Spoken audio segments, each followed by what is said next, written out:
Okay, the clock, as I see it, is showing 1:30, and I'm going to guess on the basis of both faces around the table, we do have a quorum, so I'd like to convene the meeting. Why don't we first go around the table and give our names and the Nharpc Regional Planning, or the Planning Commission that we're representing. My name is Ken Ortman, and I'm representing the Stratford Regional Planning Commission. Glenn English, North Country Council. Christine Frost, North Country Council. Gabe Conley, Honorary Central Regional Planning Commission. Peter Collette, Lakes and Copper Valley Lakes and Regional Planning Commission. Jeff Hayes, Lakes. Mike Tardif, Central Regional Planning. Victoria Thomas, Stratford Regional Planning Commission. Peter Griffin, Southern New Hampshire Regional Planning. Jim Moore, Rockingham Planning Commission. Glenn Koppelman, Rockingham Planning Commission. David Priest, Southern New Hampshire Planning Commission. Stephen Buckley, Central New Hampshire Planning Commission. Good. Nancy Johnson, the New Hampshire Association of Regional Planning Commission. Legislative consultant. Yes. Larry Rockton, Southwest Regional Planning Commission. Tim Murphy, the Southwest. Becky Baldwin, Southwest. Thank you. There is a little sign-up sheet going around, so if you could make sure that gets to everyone, I certainly appreciate that. We apologize, we didn't get the minutes out before the meeting. Some of you were here early enough that you did have a chance to skim through and review those minutes. I'd like to give just maybe a minute or so for those who just arrived to at least take a real quick look at it, and then I will be entertaining any motion for its adoption, either as is or with amendments. Do you have copies that you Oh, I'm sorry, yeah. Be fast.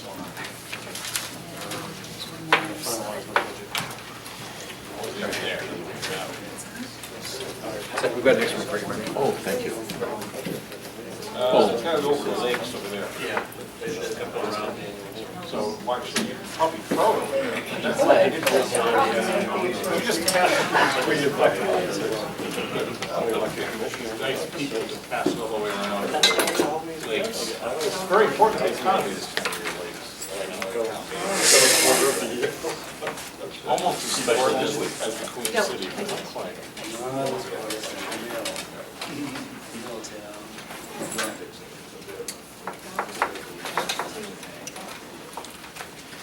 See our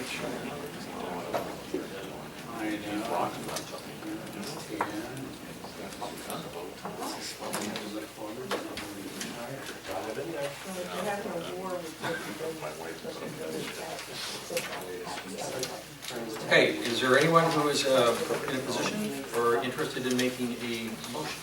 Mr. Chairman, I move the minutes as printed. Thank you. Is there a second to that? Second. Thanks, Ben. Any discussion or comments or suggested changes? Seeing none, all those in favor signify by saying aye. Aye. Opposed, same sign. Mr. Chairman, I'd like to disclose Oh, yes. that I'm doing real-time meeting tweeting this meeting. Okay, very good, thank you. Item number 3, maintaining an effective and vital New Hampshire Association of Regional Planning Commission. Some continued discussion, and obviously the reason to continue talking about this is later on we'll be dealing with our budget, and obviously a component of how we invest the funds that are provided to the association. We want to make sure that those are being handled and being used in a way that is effective and vital as possible. Tim, would you like to? I can provide some maybe context for a continued discussion. Obviously, we've been, in our last couple of meetings, having a bit of a discussion about maintaining an effective association. But if we look kind of at our past, obviously we serve to represent all 9 of New Hampshire Regional Planning Commissioners and have the ability to think things through together and maybe talk to some extent in a common voice for issues that affect us as regional planners in New Hampshire. And you know, we have had a focus on legislative initiatives, looking at those that are important to ourselves and our membership, which are the communities in the state. So making sure that we can have a voice that's heard in that process, we can provide some objective information to the decision makers who look at these legislative initiatives. In the past, we've also, to some extent, dealt with marketing and helping improve awareness of what we do as regional planners, so folks are aware of our services. Networking role and peer support role is one that we've talked about. You know, there are 9 individual commissions operating in the state, and for those folks to have perhaps a periodic networking opportunity might be a good idea. We've talked about an education function. You know, what can we be doing as planners to help communities, our members, and others who are interested in the state-of-the-art of planning principles, and to support one another and other groups that do similar type of work is another that we've talked about. So these are several categories that we've kind of discussed back and forth and trying to decide where should our focus be, where should our energy be, where are we getting the most effective use of our energies and our limited resources to be able to, from a budgetary standpoint, to be able to make a meaningful difference. So if that helps, Ken, just to kind of provide a little bit of context to the discussion. Yeah, and for those of you who snuck up a preview of the proposed budget, you will see that there are ways in which the issues that Tim talked about can, if we decide, manifest themselves in terms of what we do. There's a line item, for example, that talks about that's connected with statewide education program, and there's a line item connected with annual commissioners meeting, things we haven't done recently, but ways, those are items that we talked about as potentially having some value. So I guess with that introduction, what I would like to do is open it up and see whether there are folks who have thoughts, ideas about the issues we talked about, or some other ones that you'd like to bring to the table that relate to how you see this organization being effective in the budget. I think there's the 2 top priorities I would place, I think, are statewide education and outreach. One, and the second one is working with NHRC and the Planning Association, make sure we have common functions, we can work together to eliminate a lot of duplication. I think that would benefit everyone, all the organizations. Thank you, Tim. Those are 2 I would put at the top of the list. I tend to concur with Tim. I think the fact that there's brand needs to be reinforced in the public and throughout the state. The fact that there's still a bill every single year that comes up to abolish the regional planning concerns me, because it's one of 2 things: either it's just reflective of the diversity in New Hampshire politics that's going to happen anywhere, and or is it because there's not an understanding of really what our mission is and what our the good stuff that we do. Thank you, Peter. Other thoughts, comments, ideas, folks would like to toss out on the table? Yes?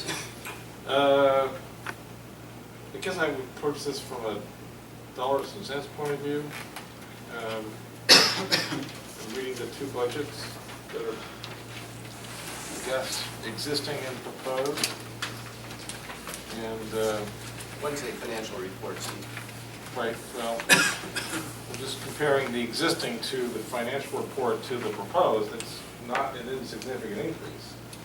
That is correct, and those increases are connected with the very things we've just been talking about.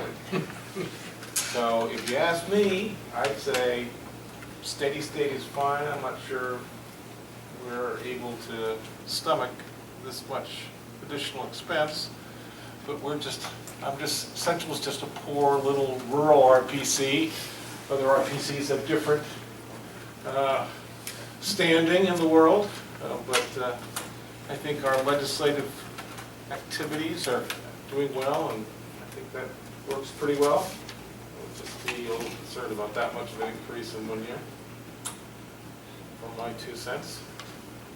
Thank you, Steve. Other comments? Yes. I don't know. Well, this is different than the budget we had last time, right? Yes, Yeah. yes. So- And that's partly because we wanted to refine what was presented today on the basis of the feedback and input we got from our last meeting. So I think the conversation has been that, we should probably look at what our priorities are. I'm not looking at this as a new budget that we are trying to meet, but that we should look at, what dollars do we have and where to place them. So I think that it's good to have that kind of discussion about, what are the things that are higher priorities than others. And one way of measuring that is where we put the resources that we have. Exactly. But here we put it all. Yes. It's sort of like, here's the whole bucket. But I don't think that any of us, I could be wrong, but I don't think that everybody was thinking that we would pass a budget for 25,000 in my. Well, the issue, we wanted to make sure that we presented a budget that included the items that members of the association had determined or had said were important. But part of the process of making that final decision are going to be opportunities for amendments and suggested changes to the budget. But we wanted to make sure that people understood that it's one thing to say education is important, it's another to be willing to fund those kinds of activities. Or it's one thing to say that it's great for us to get together, but there's a second step involved with the actual funding. Tim? Ken, I just wanted to offer that as the architect of this agenda, we had to put something out there.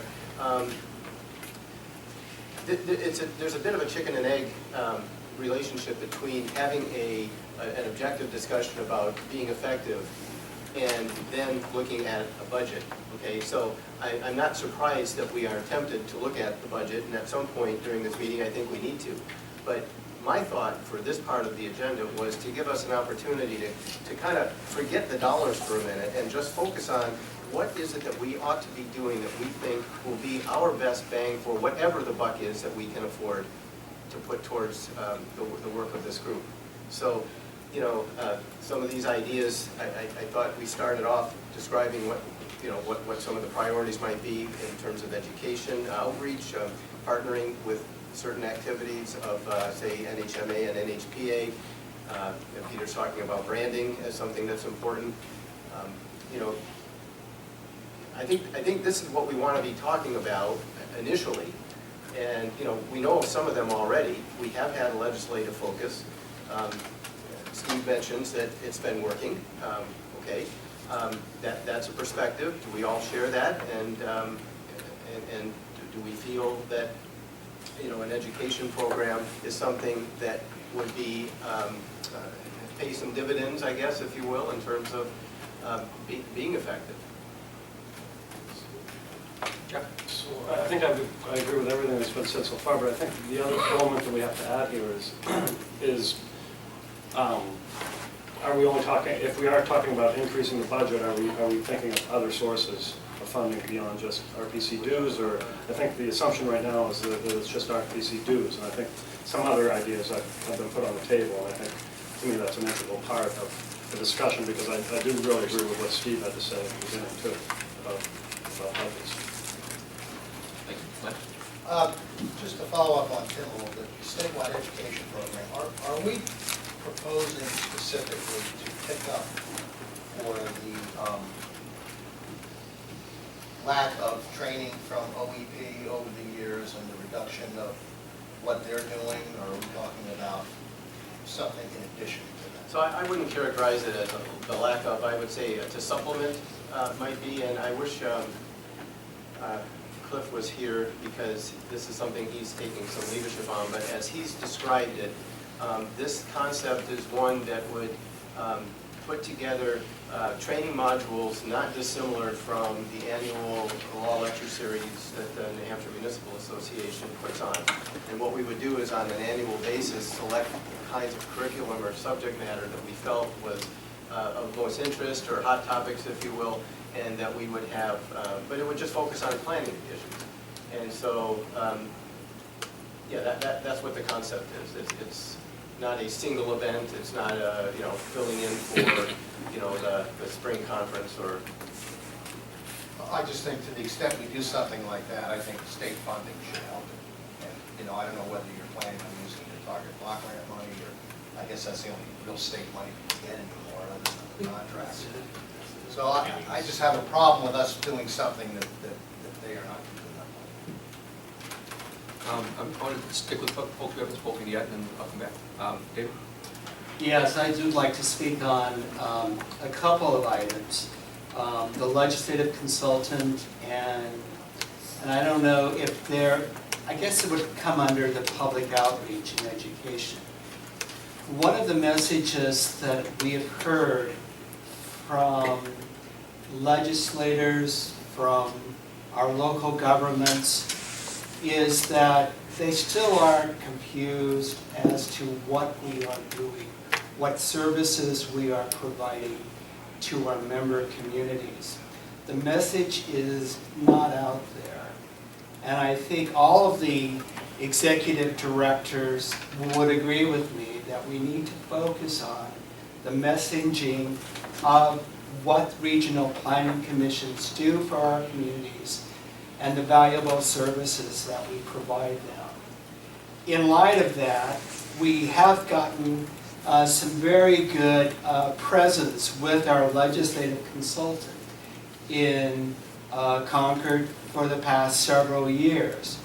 But with dollars being tight, I'm just throwing this out as an idea. Would it be possible to have a consultant that would give us the presence, legislative presence in Concord, but also give us some consulting as how do we better message our purpose to the statewide and to our communities. So instead of a budget of $25,000 and some change, we're looking at maybe a little bit more than $16,000, $17,000, keeping that in perspective. Thank you, David. Anybody else for a first time? Christine?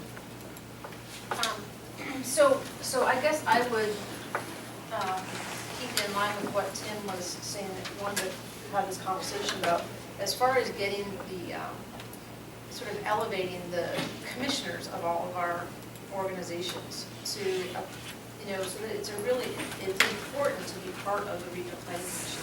And just as David just said, you know, if we want to get the message out there, we've got, between the 9 regional planning commissions, we have 250 to 300 people who are commissioners of these organizations who can speak on our behalf. And so I think convening them, getting them on the same page, getting them to understand who we are and how we do things, I think is critical to sort of creating that critical mass for the regional planning commissions, and really getting our commissioners to feel important that, you know, about the work that they're doing. So I think that's one of the reasons I've been sort of pushing this commissioner gathering and luncheon and everything, so that we can start. Besides, we've got, you know, people around the table here that are part of the association, but all those other people that could be out there understanding how they fit into the bigger picture would really be valuable long term. Thank you. Glenn? I'd just like to echo that, because to the extent that we don't do that as individual regional planning commissions, and I don't think we do a very good job of it at North Country County, that's dues money, that's money well spent that we may spend individually, so why not do it together? So that makes sense to me as a new expenditure. Victoria? Yeah. As a commissioner, when I spoke before the legislature this year for the first time, I was scared out of my mind. It occurred to me that there were commissioners that were speaking, and I just realized I felt so disconnected from them and just so glad they were there. And it was really the only opportunity I had to actually be in a room with commissioners from other regions. And I just think it reminded me, when I heard about this possible annual event, it would be really important. Because we, as you know, Ken, I mean, we're sort of in our own little area, and we've got all of these complicated issues to deal with and some political squabbling going on, and it's really good to have moral support that just one thing I have to say, but it's really important. Thank you, Richard. Anybody else? Any comments? If you walk in the middle of our discussion about, yeah, item 3. I'll just say one more thing, Yes. unless you were going on. As far as the educational opportunities, I think it's invaluable. I worked for the Office of State Planning and had always assumed that there would be more and more educational opportunities for people, non-professionals. And so the more education we can get at this point, the better, as far as I'm concerned. Other thoughts, comments? Steve? If it ain't broke, don't fix it. That, that's one way of looking at it, but I think part of the discussion over the last couple of meetings was not so much focusing on something that was broken as it was, can we do better? And so if we, and part of sort of the idea of bringing other commissioners together is, to the extent that there are X number of regional planning commissions, if there are 10 or 12 people in each of those commissions who now become a better messaging group, that by tenfold increases the number of people who are out there in the community. So there was some thought about that. And then there's some thought about making sure that we're as educated and provide educational opportunities. So I don't think it's so much fixing something that was broken. I think it was there are other good things that we can do. There are costs associated with it. And do we think those good things are important enough that we're willing to invest the additional dollars to make those kinds of things happen? I'm not going to repeat a lot of what was said here, but from a commissioner's point of view, I really feel it's important to let people understand what outreach as an organization is all about. It's very important. I think half the commissioners that are there don't understand really what's going on. Now, I was talking from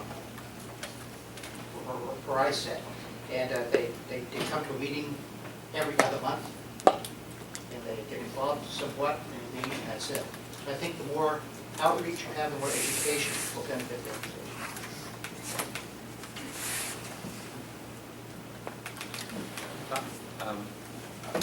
I get completely the idea of the conference and the education, but I also, understand from my executive committee member, the 2750 is a tough number for, for the goal to lose out over 9. So that's I get both sides of the argument, but it is a jump in when, here we are in the final week of the fiscal year. I overanalyze a lot of those numbers, so probably a good time to be talking about that. So, that's, I guess, the perspective of a small rural planning commission. Victoria? I hear what you're saying, and I realize there are financial issues, but when you say it's not broke, I'm not sure what you mean. What do you think that? I have been working with NHRPC since almost 2000, and I have to say we've had this discussion many times, and many times over the years we've had efforts to do statewide educational programs. Jerry Deers did the our training program, we've done Clerk of the Works, we've done many different things, and we've gone to the charitable fund to get money to support education and outreach. And I understand all those efforts, and we continue to do them. Luckily this year, through the law lecture series, we're partnering with some of the RPCs to do Clerk of the Work presentations, in the law lecture series. I think we'll just continue to do those things, and I think we should continue to do those things. When it comes to dollars and cents, this is, I understand, we're not just talking about dollars and cents, but it does derive from dollars and cents. What we can do depends on dollars and cents. We can only do so much volunteer work. And I feel comfortable with the level of support we can provide this group right now. And I just, as a member of the executive committee for our local RPCs, I couldn't justify going back and saying we want to double the budget for support to NHRPC. I just, couldn't do it. I don't know. I'd like to. Either.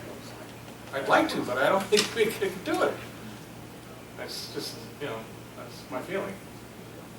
Okay, Christine? I don't know if I could either, but I know that there has been some discussion, and as awesome as Nancy is, maybe we take that budget and reduce that to the point where we feel that it's still effective, but we can do other things. I mean, I think that's the conversation that, I think that is a good conversation to have. I don't want to have this increase in budget either, but I think that, there's some things that we need to, I think we need to do things a little differently, as far as the impact that we're making and how we are perceived. And so I think that if we look at where we're spending funds, maybe we can reallocate. Because I agree, I wouldn't be psyched about a $25,000 budget either, but and maybe there's pieces of all of these that we say, okay, we're only willing to do this, or we're only willing to do that. Maybe there's only a certain amount that we're willing to contribute to other public outreach and education. Maybe it's not this budget that's presented here. It sounds to me that this was a sort of, here's everything that everybody's interested in, and let's figure out where to go from there. Yeah, that's exactly that it's what- not an either-or situation, that we can manipulate this budget in a way that produces what we want based on what it's going to work for the regional planning commissions. Thank you.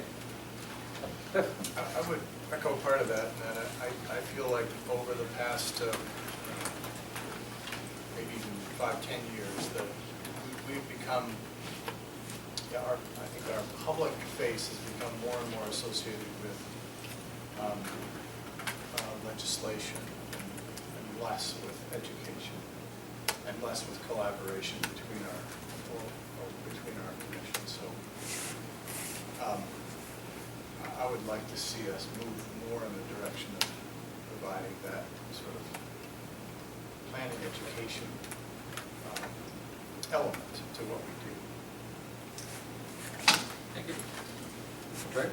I think that what you were just saying, I think that could really help as far as giving planning somewhat of a better name right now, because it's all about education and collaboration. It's not about making laws and changing things. It's really about doing something good for New Hampshire.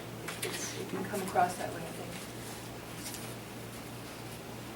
Right? Well, I guess a few things, but the one thing that comes to mind right away is some of the conversation that the directors had with the new director of CDFA. And, I think that as an example, if one were to kind of carry it on a little bit and develop it, could be a pretty low-cost opportunity to partner with and collaborate with another entity that would raise the profile of Nharpc and the commissions themselves. And if you think of other opportunities around the state like that, for a fairly small expense in dollars, it might pay some dividends. Thank you. Other thoughts, ideas?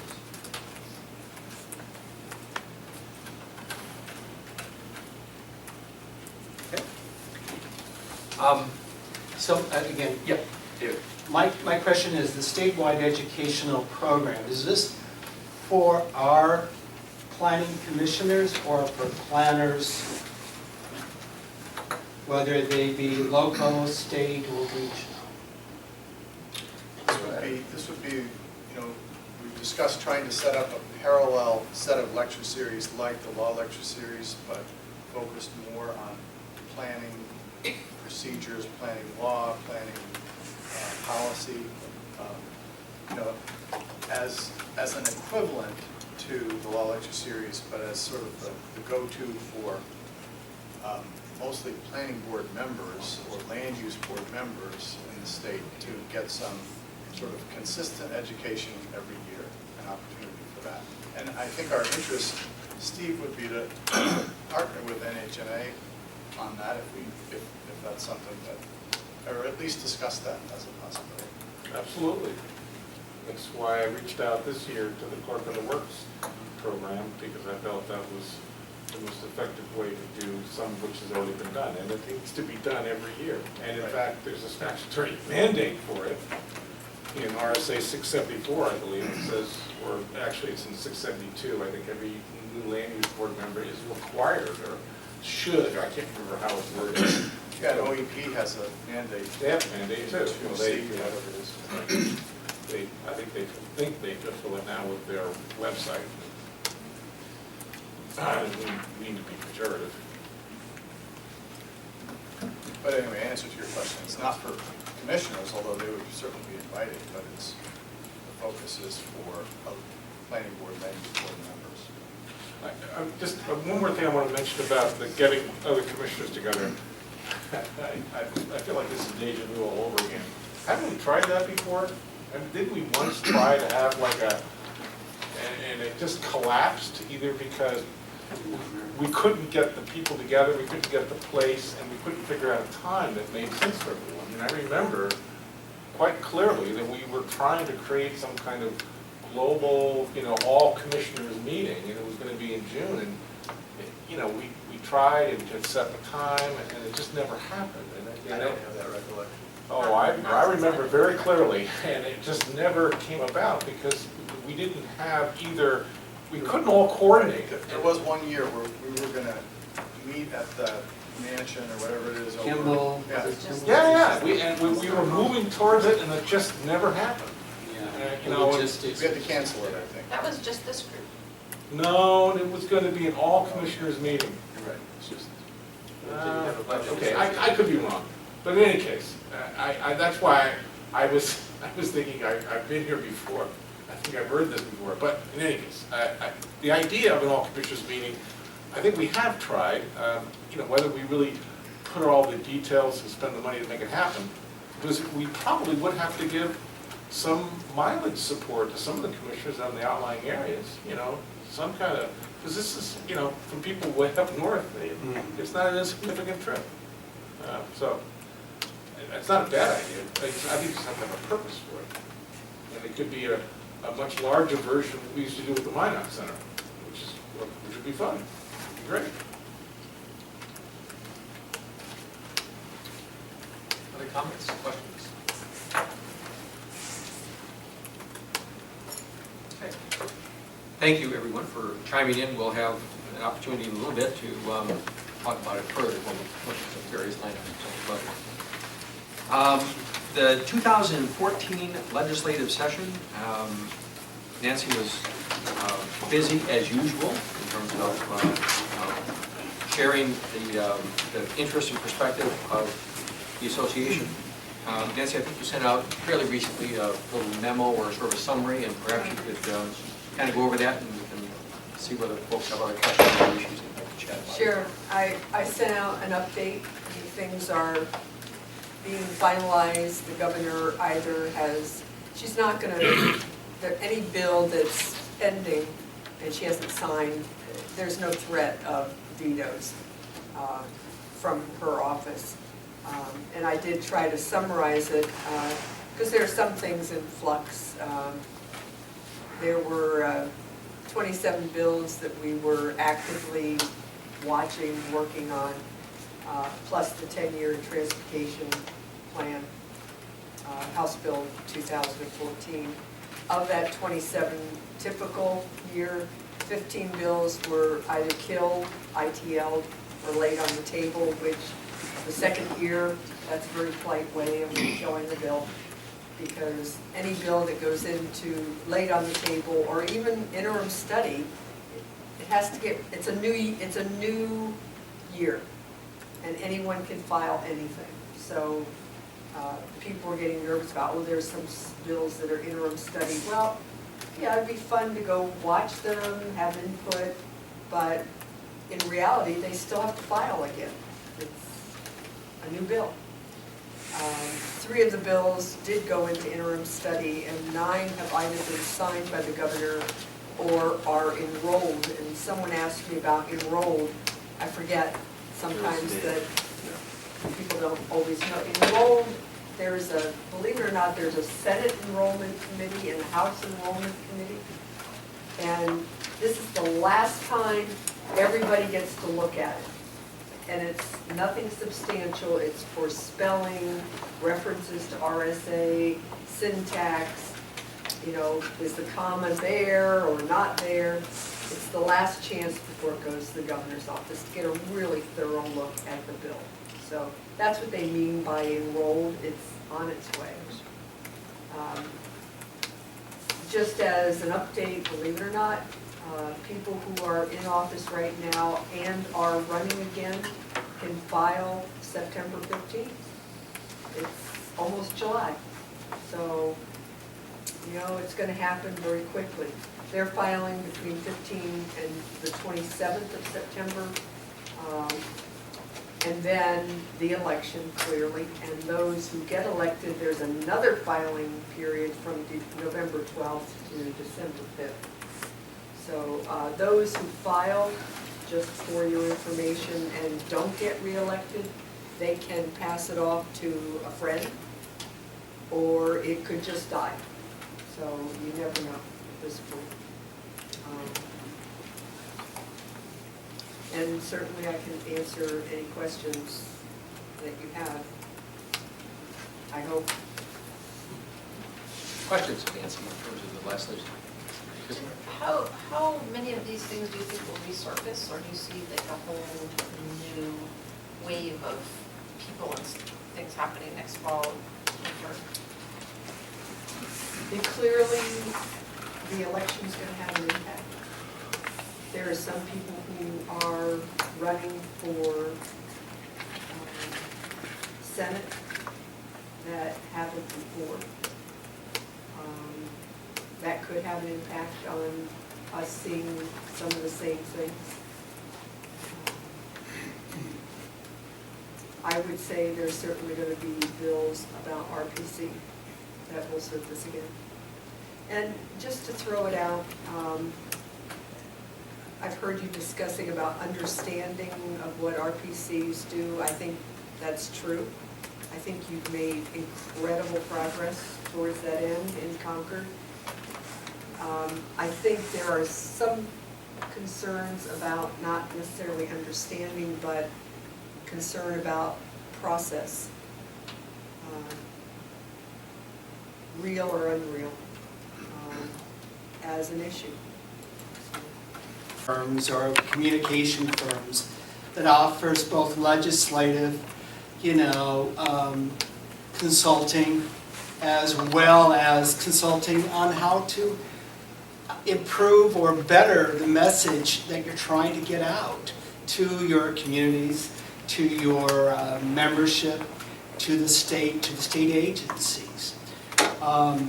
We are at a disadvantage in New Hampshire because the turnover happens so frequently. It happens on a yearly basis on localities and every 2-year state. And I'm always getting questioned as to the purpose and what good we provide. And I'm like Steve, I say, didn't I have this conversation with you a year ago? And then I realized we have a whole new cast of characters. So that's why I'm suggesting that maybe we look at another model. One that gives us a presence, maybe not do everything that Nancy has provided, but also provides us with some counseling as to how we can better our image, our message to our fellow people. I know, but Yeah, we have all been here before. Okay, so we went to the Charitable Foundation, got a grant for that purpose 3 or 4 years ago. And we put together a whole program to do that, right? And what was that, like a $10,000 grant from the Charitable Foundation? It was, and Not than 3 or 4 years ago, though, Steve. well, whenever it was. I mean, I'm just saying, I don't remember. 6 years. Well, it seems like yesterday to me. And out of that, we got a brochure, and we put together a trifold thing, and, so, and now maybe what David is talking about is a different thing, and that's that's like a publicist, you know, or a communications specialist. That's a different Right. animal. Actually, but that was part of it. Remember, there was a communications Yes, there was. specialist, Jackson and Wagner. Exactly. To survey attitudes around the state about interactions with regional planning commissions. Excellent report, had a lot of good suggestions, and we would probably be well served to just pick that up and read it. But we, Tim, you want to jump in on this same conversation? Well, I just want to take what Steve's saying and clarify that marketing study had within it several suggestions for us to consider that required implementation. That's the challenge that we've had, is we have been unable to come to grips with the cost of implementing. And, you know, and that could well be the reality of where we are. But just to be clear, it's not that we did the study and we weren't able to embrace it in full. Well, how about this idea? You know, I like Nancy. I want to keep her going. What she's a good job, and you know, I understand what we get from her is tremendous for the value. I mean, but the idea of maybe like hiring a recent graduate from the communications department and having them try to do some kind of internship communications, actually hire someone to just do communications. That's okay with me. I mean, but you're not going to be able to pay them a lot of money. But if you get someone right out of college who just got a communications degree, who actually can take the Jackson study, whatever it's called, and see if they can implement some of it, well, maybe we should try something like that. But I'm only talking a couple of $1,000s for an intern to do something like that. You know, because there's no way you can hire a real communication publicist person. Those people cost money, real money. So what I want to do is, in terms of that conversation, that might be part of our discussion around budget. So in terms of the legislative session, making sure that we get some closure in terms of the session itself, this past one, which is the second year of the biennium. Any other questions of Nancy in terms of? Well, I also would like to comment, those of you who were present at the breakfast, if you remember the first year we did it, it was pretty good. Last year, it was awesome. I mean, we ran out of food. The cafeteria, they've been very kind to me in that I tried to keep your budget down. And she has teased me. She said, "You're the only one that I allow to quote such a low number of participants." But we ran out of food. So, you know, I don't have a problem with that. I think that's good that we ran out of food. That means we had, I think we did sort of a head count and we had some, correct me if I'm wrong, coming and going, 90-some people. It was very impressive. We timed it right, we had a date, and we had to scurry to change it because the speaker at the end of one session said, "Oh, and by the way, we're not going to meet for the next 2 weeks." It was like, no, that's our breakfast. So the cafeteria and administrative services did the best they could, and you know what? It was a great date because they were in session, they were hungry, they showed up. I think we had some really great conversations. They were also friendly. They were friendly. Nice. Yeah, they weren't, so,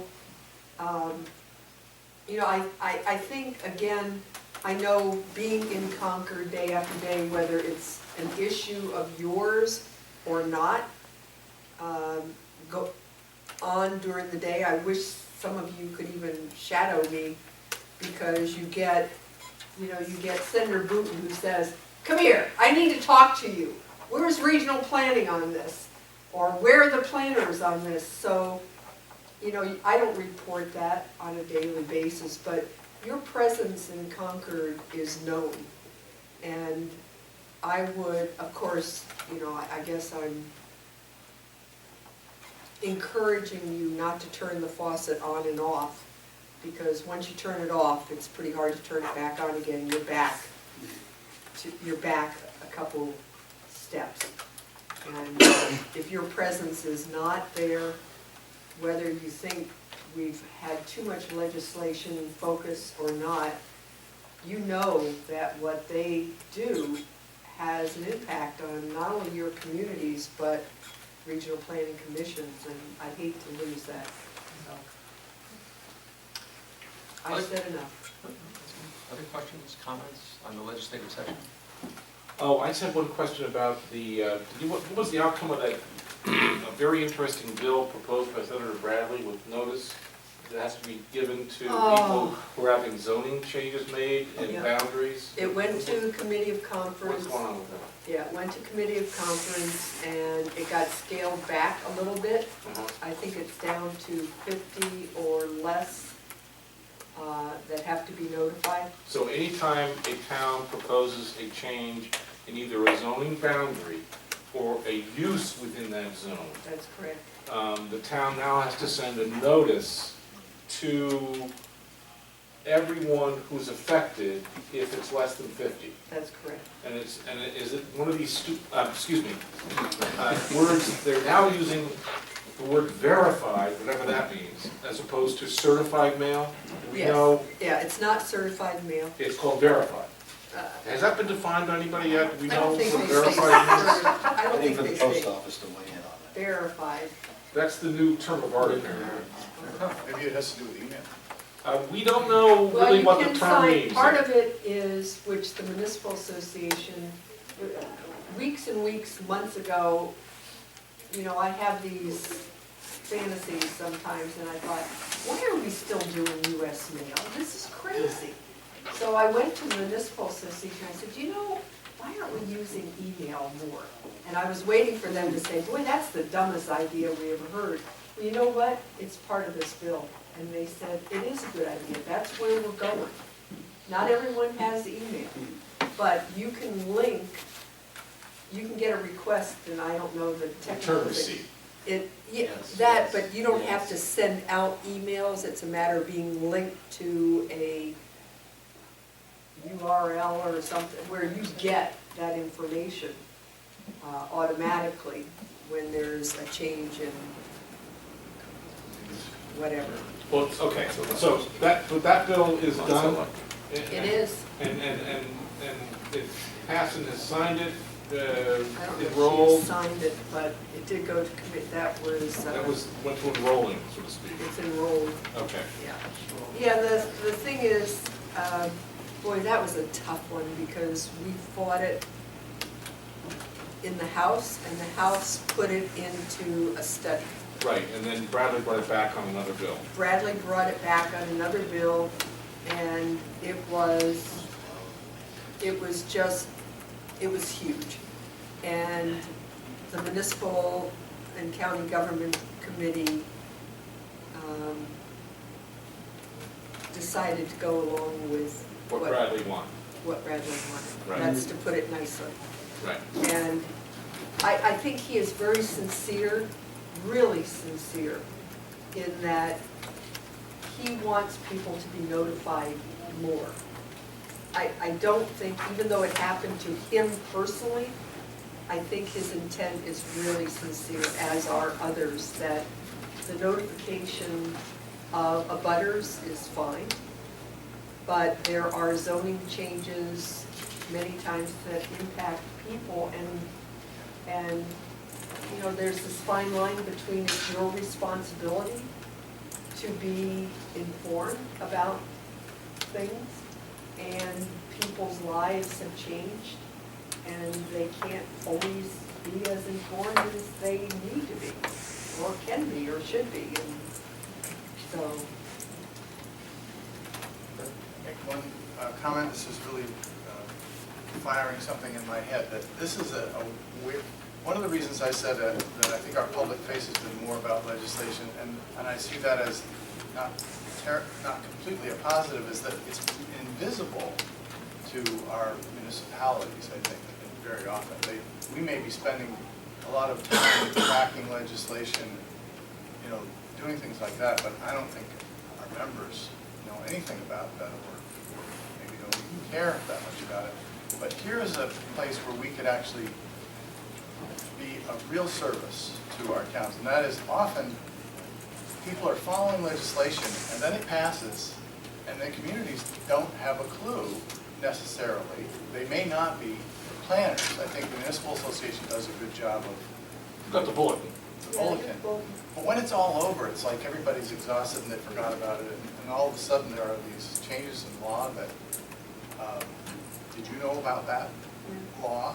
I think, And yeah. if we did one simple thing, which is to summarize at the end of the year, these are the things that are going into effect that are important for planners, planning boards to know about. Here they are. Well, Little why don't you report. do what the Municipal Association, do a webinar. Hire one of these places that does, video thing and do a webinar. Even Is how much the simpler cost? than that would be a one-page summary or something that we could get from Nancy and then simply send out to our planning board. Like a news link kind of thing, like, what did they call that, constant contact? Thank you, you do a newsletter thing. Right, so then all of a But sudden. someone's got to sit down and type it and organize it and make it look nice. Or even do, I would think, to keep people focused, even kind of a, not just a year end, but even a midterm perhaps, report that would go out. So there, we're talking about communication. I know a friend of mine who is the president of the New Hampshire Health Association or whatever. She puts out a beautiful little newsletter every week, and I keep going, wow, when do you find the time? But that's her thing.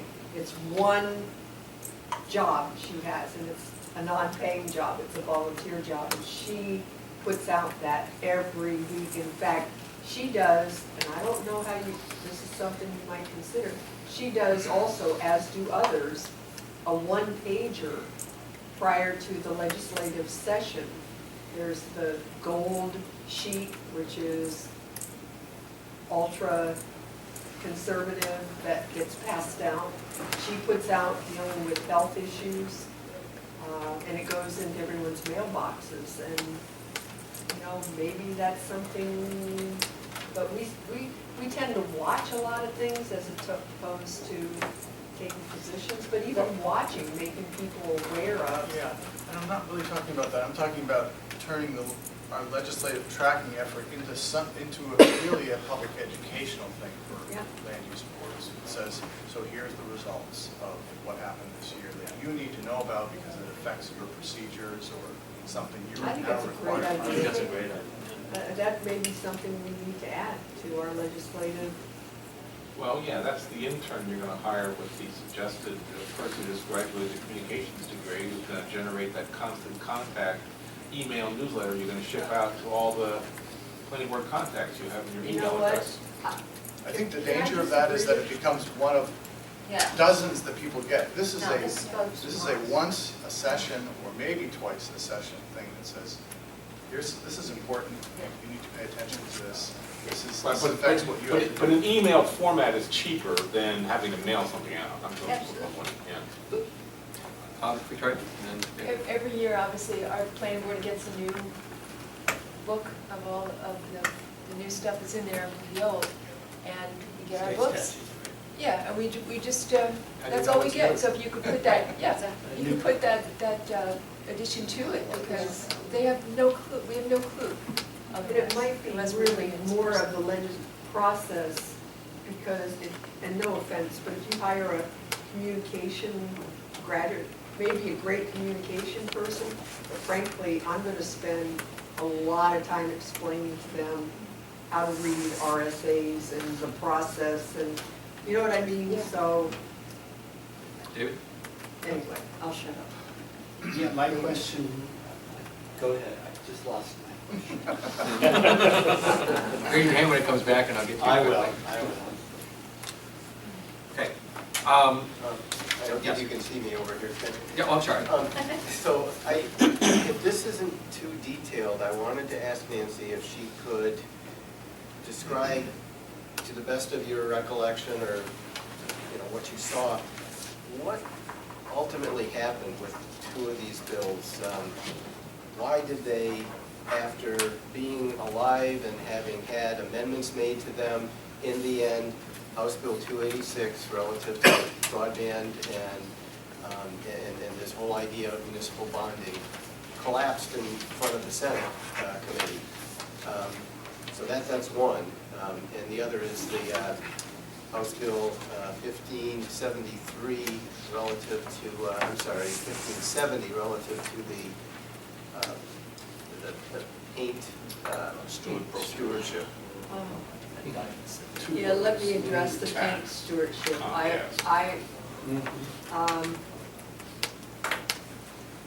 That was very upsetting because the sponsor even was sitting there with me. I said, "Do you have the votes in the Senate?" He said, "Yes." I said, "Good for you." Well, he didn't. And it came down to, they saw it as the fee part of it, that it was a tax. Evil tax. The evil tax. And the political reality is election year, people don't like voting for taxes. And that's how it got portrayed, as a tax. Why didn't that happen in the House?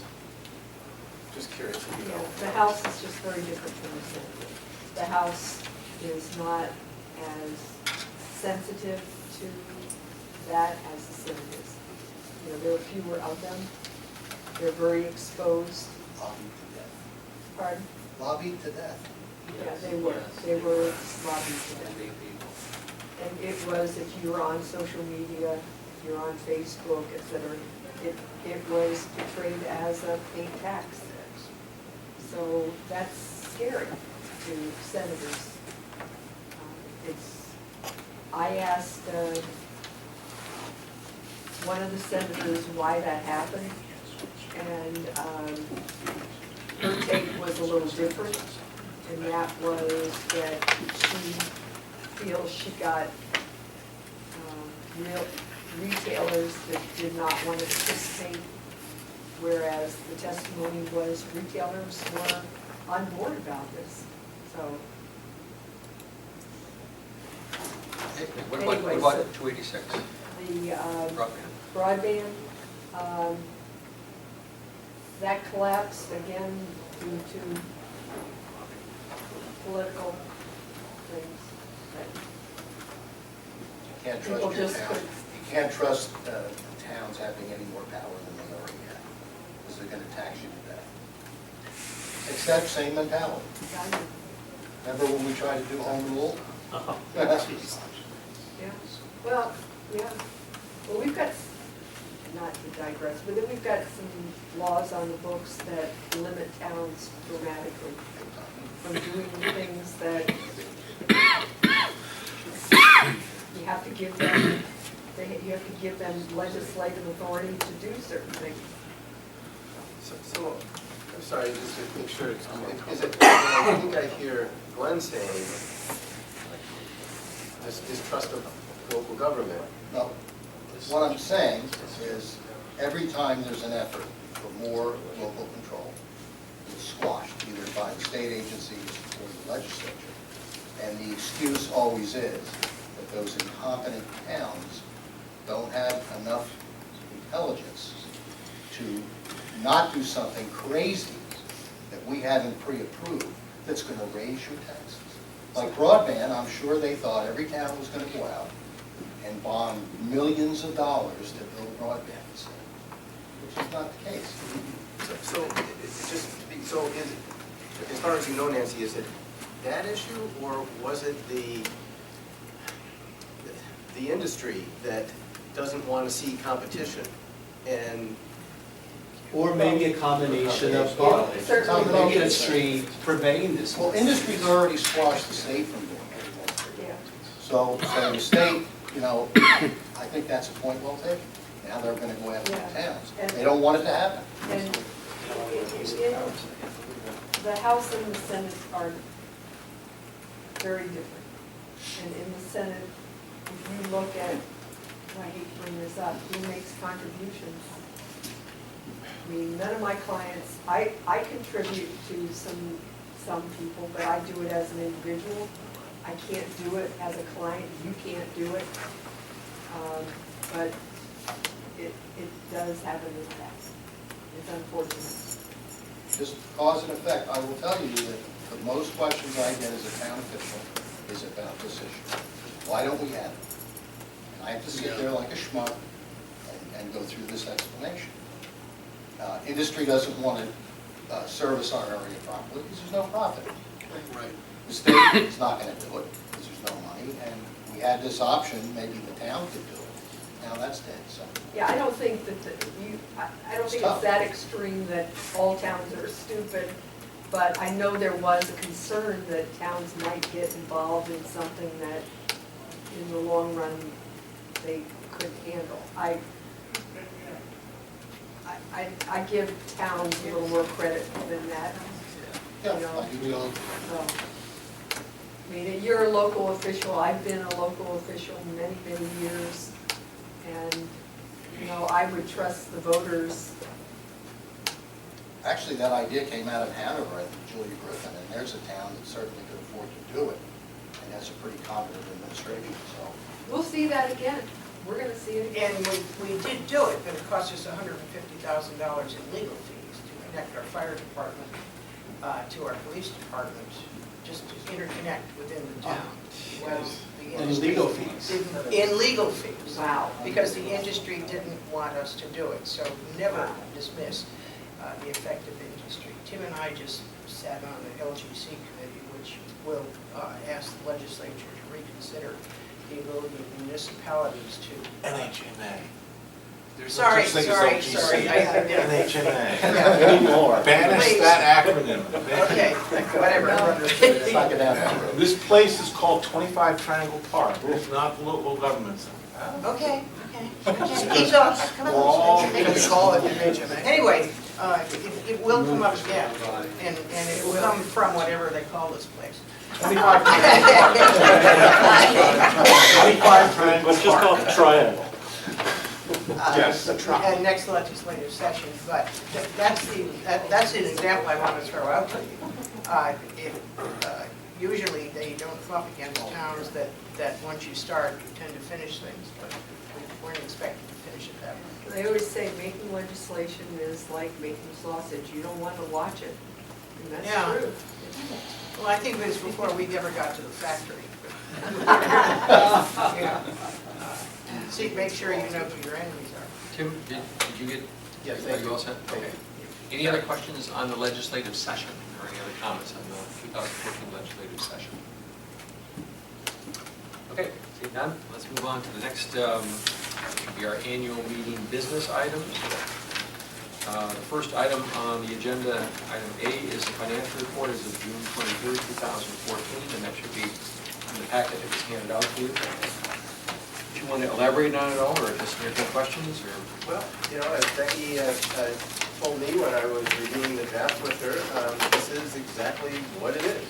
And so there's really nothing for interpretation here. It's just reporting back to you where we are as of this date, what occurred in the year beginning July 1st of 2013. And running until, this should say, there's a typo at the top, right? No. So okay. Yeah, as of 6/21/13, not July 1st of 2013. June 21st, 13 to June 23rd, which is today, 14. Just a technical question. That dues number is the annual number, right? The entire year. Correct, for the year ending now. I know, isn't that exciting? Somebody got a break for it. Okay, so any questions on the financial report? as it was handed out? Okay? Move we accept. Second. It has been moved and seconded. Glenn? I wasn't fast enough, but I do have one question. Okay, no. After something has been moved and seconded, technically is when we have to be asking questions. I realize that's why I was trying to get your attention. The bank balance, is that unrestricted, or are there restrictions on it? I believe that would be unrestricted. So it's rolling over. Yep. And one other tiny question. On the dues, $16,974.99. How did we get 99 cents? 9. 11 cents each. Necessarily. Oh, I'll simplify the question. How do we get cents at all in there? This is not round dollars?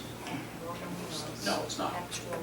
Yeah, actual dollars. The bill goes out, and if it's Okay. $9.99 divided by 9, it would be 10 cents on the end of whatever that We one. got some interest there, though. That's my part. Well, I saw that. I That's saw that, but that's separate. And it's a whopping number. Okay, are you I'm all done. set? Okay, any other questions on the financial report? Okay. It's been moved and seconded that be accepted as presented. Any other discussion? Not, all those in favor signify by saying aye. Aye. Opposed, same sign. Okay, now we have the proposed budget. And again, it was proposed on the basis of comments that came at, primarily that came at our last meeting. What I'd like to do, just because there's a lot of interest obviously in the number of the different line items, if there's a particular line item that you would like to, actually, what I'd like is somebody to move and somebody to second acceptance of the budget as presented, and then open it up for proposed amendments. Second. Okay, so it's been moved and seconded. And now I'd like to open it up for discussion and for proposed amendments. Well, simple question, I think. We'll try to make it a simple answer then, Tim. Under the administrative expense, the last line item is other. What is that? Make donations to third parties. This is supplies, postage, printing. Okay, so the staff support then is labor for lack of. Well, it's, like I say, the cost of processing. Yeah. Yeah. Okay. Does that answer your question, Tim? Yeah. You all set? Okay.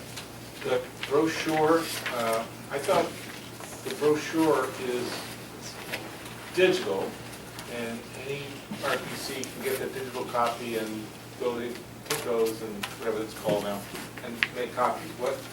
What's this, we're gonna do a new and improved brochure, or what's this for? Printing our own, or what's the deal? $325. Yeah, I believe that this is for keeping a stock on hand for when we sponsor certain events, whether we're participating with the NHMA annual conference, or NHPA, or Office of State Planning, or our legislative breakfast. We want to keep a supply on hand. This isn't redoing the existing document. Tim, question on donations to affiliate initiatives, for affiliate initiatives. Is that the NHMA one? Because I think that, or something else. I think this is something else. This came out of a discussion at our April 21st meeting, and it had to do with what I think some of us felt were missed opportunities in the current year, that when we were approached by various groups that were looking for support, we didn't have something in our budget that would allow us to do so. We didn't have the ability to make a decision without bringing this body together in at least one particular incident. By the time our group was scheduled to meet, it was too late. That was something that was sponsored by the Planners Plan Association. Yeah. I get it, thanks. And quite honestly, it happened again. Oh, As the annual meeting that took place earlier this month, admittedly, they apologized, they called late. They called after our April 21st meeting. But again, I didn't have access to you until today, and we didn't have anything to provide in the way of support as we have in previous years. Other questions or proposed amendments to the budget? I think maybe we should have a maybe it doesn't matter, but a sources section instead of just an income section. Because I think, again, we should be thinking about other sources of income besides RPC dues. Okay. What, how about? It's a stylistic thing for now, but I think it's meant to affect the framework in which we're discussing this budget. Correct. Might at least an interim solution be to add a line for, and I'm not sure how it would be phrased, but put $1 in so that if an opportunity presented itself at some point in time in the year for generating some income, there would be a line item to put it in so that it doesn't get confused with dues. And then theoretically, if we find that there are some items under public outreach and education that we don't want to fully fund, we can put $1 there. And at least theoretically, we've indicated the things that we're interested in, and we put a place for something to show up if we generate additional revenue. I'm not opposed to that. Okay. What terminology would you suggest for the for that? Or just other or other? I think other. Change income to sources and add an other. Okay. So without necessarily going through a formal sort of amendment process, is there any objection to adding under income a line called other and giving it $1? Okay. I don't want to be bureaucratic with Neil, but we probably should be using a gross budgeting method. I don't think we are. I think we're paying for stuff that doesn't show on the budget out of donations. It's all going through the budget. In terms of dollars, yes. If you're talking about volunteer time. Right. Yeah. Any money or. Yeah. Yeah, I think that's a good thing for that, but it should show. I would ask Jeff, does it matter that it's a sources rather than income? I guess not. I only I ask. guess not. But income just seems very as long as it's not one-dimensional. It's paired with expense, so okay. If we do sources, The expense, still income work. expense, yeah. Sources, uses. Makes sense, Tim. Consistent. David? So again, as a clarification, the 7,700 that we are currently giving to Southwest, that's just for Becky's and Tim's staff time. And then there's an additional $645 for materials. Odds and ends. Is that correct? That's correct. And potentially, to the extent that they may be the ones providing the brochure, there's another $325 that could potentially be a cost incurred by them if they were to produce them, to bring to these gatherings. Or it could be produced by somebody else. So the question on the other, since we get our agendas and minutes electronically, what give me some examples of other. I'm just. The stuff you got today. Oh, okay. Just copies they bring to the meetings. Would there be other things besides what are typically associated with meetings? I think we could base it on what's happened in the past, and I think David makes a point that, you know, we would have to find a way to accommodate is, as we rely less on postage and more on electronic, then perhaps that's going to change. But we budgeted a number based on past experience.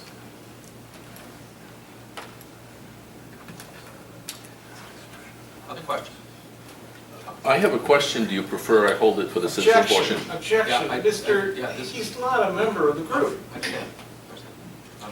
I'm thinking maybe we should look at the other end of this and talk about revenue and how much the RPC is fielding and afford to produce. And base the budget on that. I mean, that's how I do a budget. I don't think we're going to get anywhere until we do that.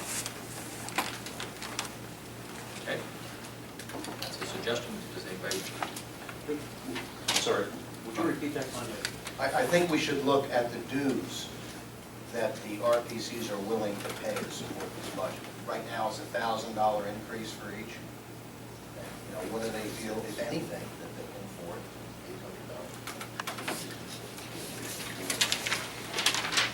$800. Is it 8? 864. Okay.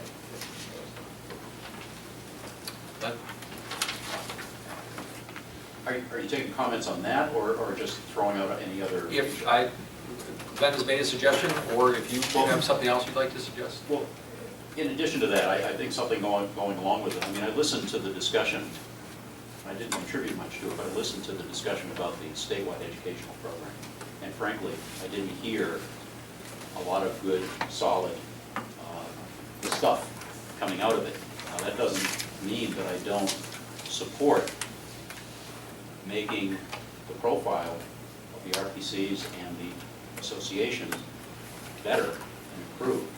But I don't, I mean, we've got a big number plugged in here. I don't think there's really any plan to go along with it until there is, or until we're closer to it. I just as soon see that stricken. David? I would also second what Glenn has mentioned about the statewide educational program. The Times at Southern has sponsored workshops for its local planners and planning commissioners and ZBAs. It's been very scarcely attended because they feel like that the Planners Association, the New Hampshire Municipal Association, and OEP already provides this service to them. And when you provide this on a nightly basis, when they're already out max during the week, you get very low attendance.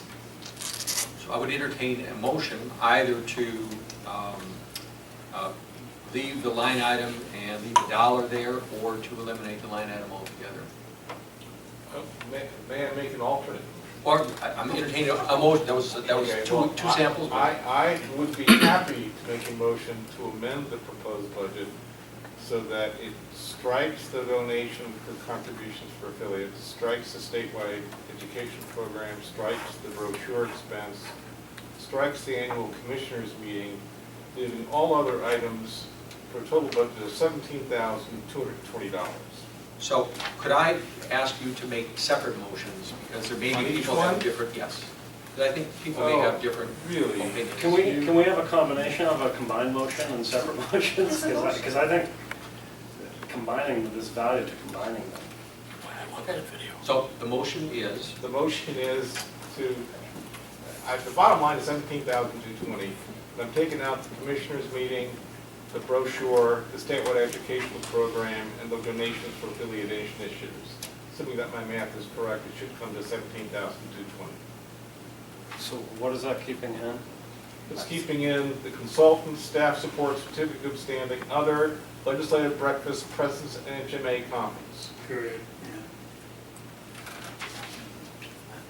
Okay, so to state the motion, it would be to modify the proposed budget. Would you agree, Steve, to make as part of your motion, adding under income and other category? Yeah. $1. It's $1, yes. And then under the expense category, eliminate the line item, or change it to $1 for the commissioners meeting? You know, you could, if you want to approach it, changing each of those to $1, that's fine. You know, and I just wanted to know what your motion was. that's if it's easier, because we feel like we would have the flexibility in case we suddenly come into a lottery ticket or something. You could change all the items: annual commissioners breakfast, meeting, brochure, statewide educational program, and donation. Change all those to $1, so that would raise the total bottom line amount to $17,224. Leaving it, actually, yes, 224. That would leave all those in there at $1. Okay, so the annual commissioners meeting, it becomes $1. The legislative breakfast? You taking That one stays in. out? That stays in. That stays in. The conference Stays in. Brochure goes to $1. Statewide education goes to $1. Donations, contributions for affiliate groups goes to $1. Okay. Everyone understand? Oh, is there a second to that? I second that. Okay, second. Discussion. Right. I have a question about what you said, that you don't think the statewide education program is necessary, because I've heard differing opinions, so I'm confused. Are you asking me? Yeah. Yes, because I think there's a duplication And how of those services going on now. And our boards and commission members are already pulled in so many directions. And if we develop something new like this, I really doubt that there would be a good attendance. Do you think that doing it in regard, in connection with the municipal association and providing some specific, I think we do that now to a certain do degree. you think it could be broadened so that there Well, that's up to the New Hampshire Municipal would, Association. isn't it worth at least, I like that there's a placeholder so that there can be more discussion on this. Okay. Other, I would agree with Glenn's comment that it's not sufficiently developed in terms of a concept or content or specifics to warrant devoting that much money to. I think we should spend the year developing it, and in terms of working with an HMA, figuring out a more precise budget, determining whether we have to pay speakers, where the venues would be, and so forth. But I think it is important to do it. My feeling is that because what these budget amendments do essentially is it's status quo. It's stay fixed on legislative focus only. And I really do think that if we want to improve our sort of standing, use this organization to improve our recognition, I guess, in the state, we should be focusing on some of these other things going forward. other comments? My problem with this and why I would vote against it is simply, I don't think one thing you should eliminate is the brochure. That should be always available to all of the planning commissions to use when they need it. But it is electronically, you can always Yeah, but print out copies on our own. you never know when you actually, someone doesn't have a computer in front of them like now. I don't think we should eliminate it. That's my comment. David, did you have another comment? Or Glenn, I'm sorry, Glenn.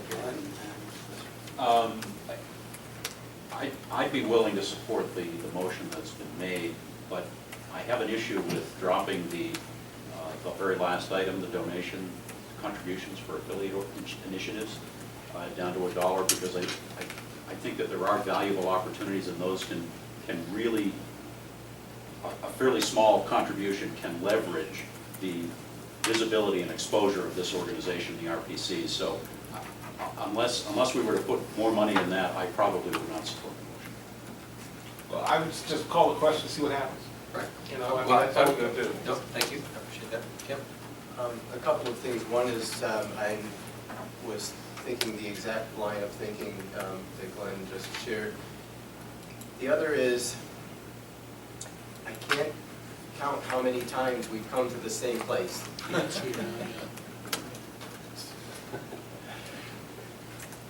just have a clarification question? If on the legislative consultant line, if this budget passes, do we still have the autonomy to look at doing what David and Cliff talked about a little bit, instead of just tracking legislation, maybe educating our membership about legislation or something like that? That's a really great question, and my hope would be that, again, all we're talking about is the amendment at the moment, but we haven't yet sent out the RFP in terms of asking what we want for this next period from a legislative consultant.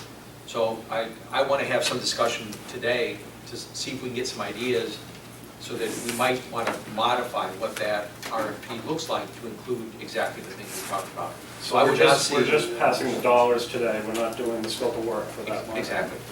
But I'd like later on in this meeting to talk a little bit more about that so that as we develop the RFP, we include what people want. Thank you for bringing this up. Okay.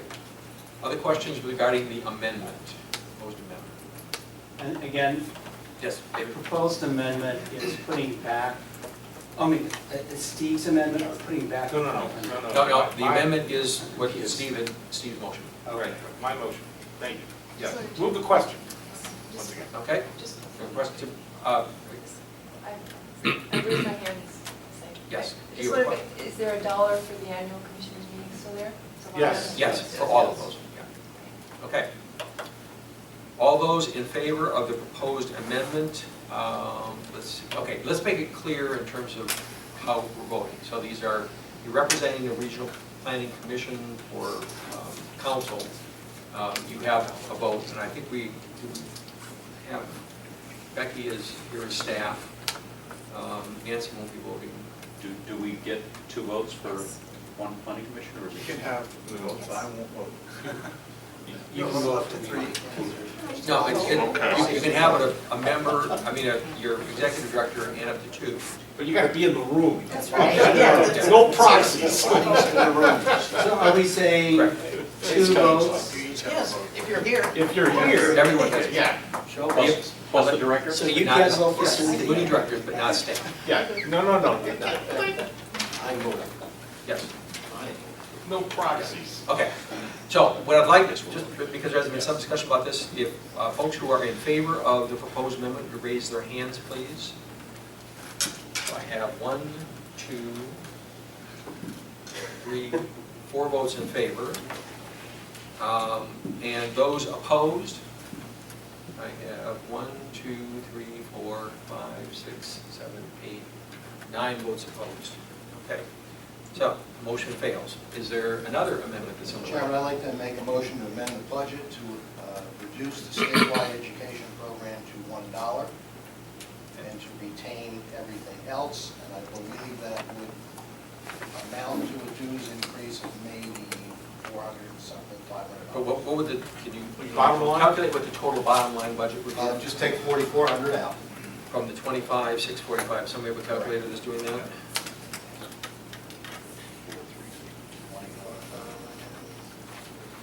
21,245. Right. 21, okay, it's been moved, is there a second to that motion? Okay, Christine seconded. Discussion, Move the question. seeing none. All those in favor of this amendment, raise your hand, please. Got 1, 2, 3, 4, 5, 6, 7, 8, 9. 9 votes in favor. Those opposed? 1, 2, 3, 4, 5. Okay, so I have 4 and 9 last time, 9 and 5 this time. I guess what I would, I'm going to rule that this motion, or this proposed amendment has passed, but I would like to just express my opinion that unless you have a direct conflict of interest, you have to vote. You can't just not vote because you don't want to. So unless I missed somebody last time. You did not. Oh, so were you on the 5 side or the 9 side in the last? Last time I was on the meeting, I was voting opposed.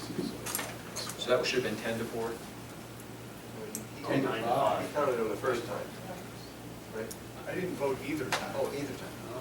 Oh, why not? Oh. Fence sitter. Come on. No. Not going to get away that easily. So on this one, on this motion, what do you I vote? approved, I voted in favor. You voted in favor, okay. So we have 9 to 5. 10 to 5. 10 to 5. Okay, thank you. Very unseemly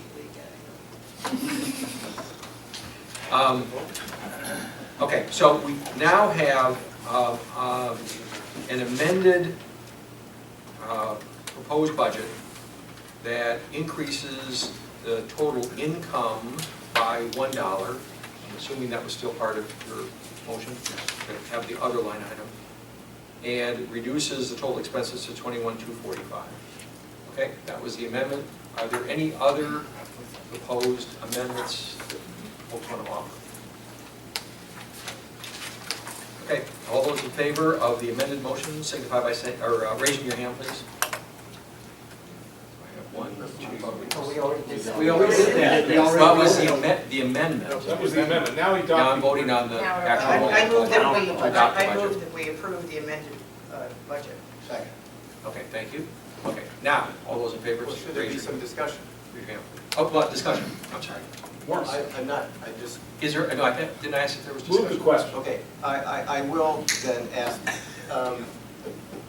what does this mean for participation of the regional planning commissions around this table to continue your affiliation with the association? Because there was some talk earlier about it affecting budgets. Because the next question we're going to have to answer here is what the dues assessment is going to be.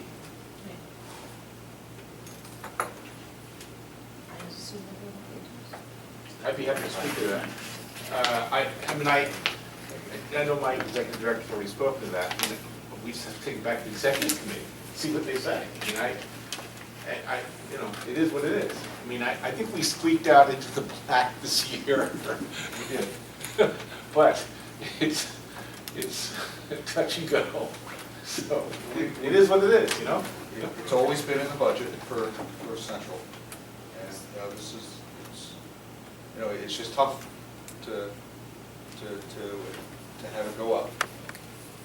I mean, the version of the budget that I had voted for, the change would be, you know, I like the donations, contributions, but the other elements, you know, my vote was to have those come out. But, you know, we make the case to our executive committee.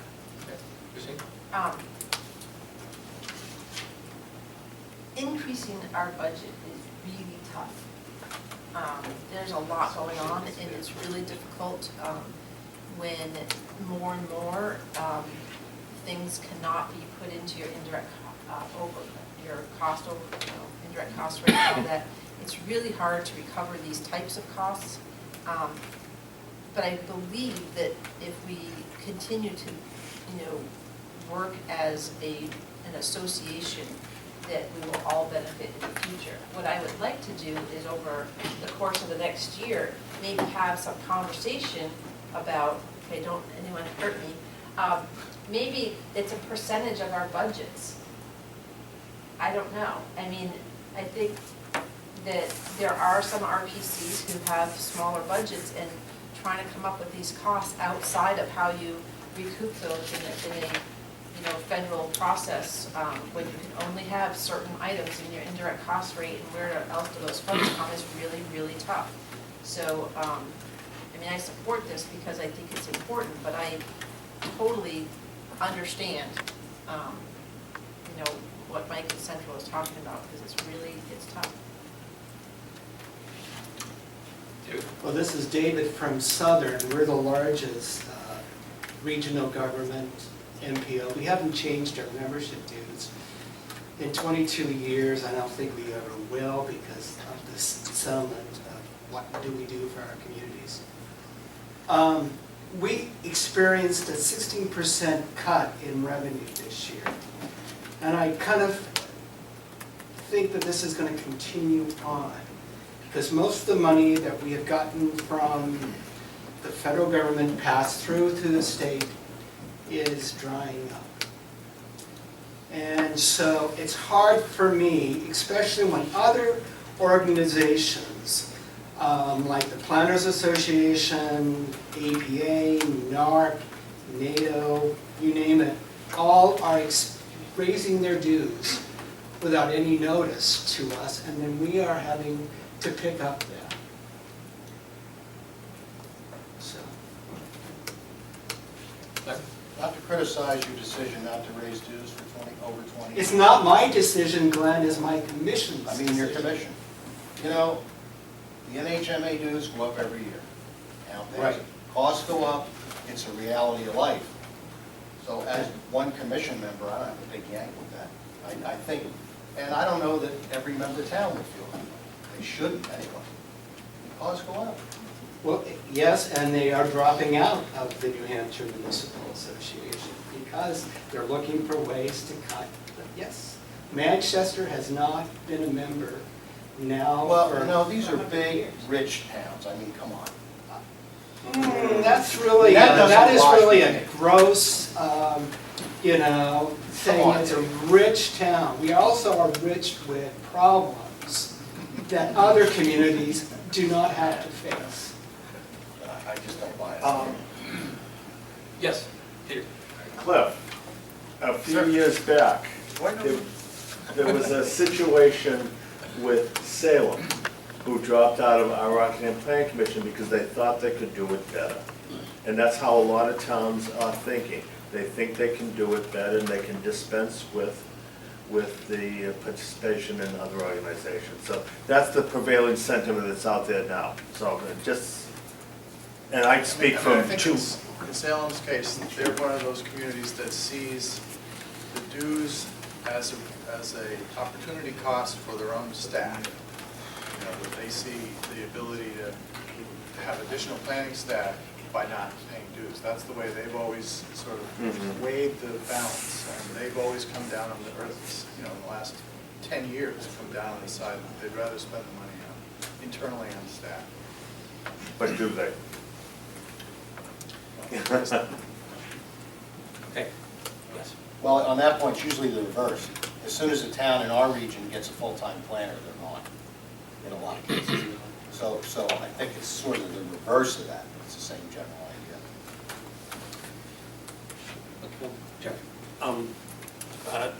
I guess I'm on the minority side of the budget, but my problem that I have with the budget is I think that a budget should really reflect the values of an organization, the priorities and needs of an organization. And if you look at where we're spending this budget, we're spending it in one principal location. And we all acknowledged and shook our head around the table that that's not the only area, that there's a lot of other areas that we should be better known for other areas, not just our legislative involvement. So I don't think that this budget is a good expression of this group's values, priorities, and needs, number one. Number two, I think we have a really difficult function here, or setup here, where we're basically assessing dues to people to other organizations that aren't really fully being represented at the table, I guess. I mean, we are being represented at the table, but our commission, you're making an assessment, and then we will have to go back to our executive committees, and we will all have to individually make a case for this and all individually agree to this to make this happen. And that's a pretty, that's a lot to do to effectuate this budget. And I don't think that setup. So I think the idea of that budget increases, it's always easy to increase budgets. There's always needs for more things. But unless you're the one making out the check and responsible for what other things that you're not doing in your organization because of that, I think it doesn't completely translate through. So those are two issues I have with the process of the budget that we just took. I'll take the chair's privilege just to respond. I mean, I don't know how we get any better other than the fact that the representation and the votes around this table are commission members and executive directors. I don't know how, unless we were to have every single commissioner from every single commission here voting in one great big group, I don't know how we make it any better. So I understand the dilemma that it's still going back to an executive committee, which is a different group, and it's going back to your entire commission, which is a different group than the representatives that you have here. But one of the things we've worked hard to try and do is get individual commission members, and on one level, if commission members are saying this is what's important, then I'm hoping that the commissions will be listening to that. I don't know how else to respond. Now, this is a bit of a fine point, but we do have, so we now have a vote with respect to the budget. And again, this is sort of a chicken and the egg thing. If I did my calculations correctly, if I divided the roughly 16,975 from last year by 9, the dues were just shy of $1,900. Yes. Does that sound right? Yeah. And if I did my calculations correctly this time, in terms of a total budget of $21,245, it results in, assuming everything gets divided equally, a per commission amount of $22.23. Is that sound right? And we would be on zero at the end of the year. Well, we would be on zero, assuming that we invested all of the funds that we have on the expense side, and that we didn't generate revenue on the income side. So the difference, I guess that I'm trying to transition into the annual dues assessment, and making sure that I'm understanding that what we are asking, or the information that we're sending back with each of you to your own individual regional planning commission is an increase from roughly $1,900 to an increase of a little over $2,200. I mean, to an amount of a little over $2,200.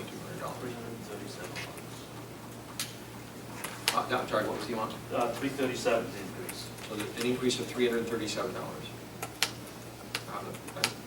Mr. Chairman, we passed this budget fuzzy as it is Oh, in certain areas, No, that's what the one.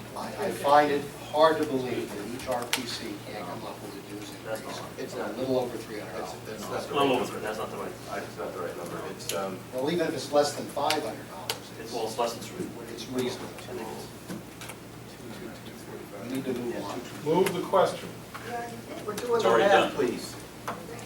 We have a motion? I just want to move on.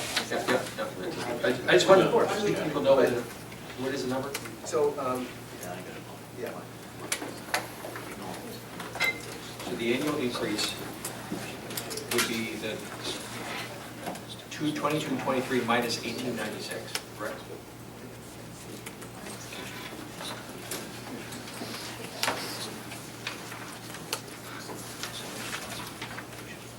yes, That's still like 337. yep.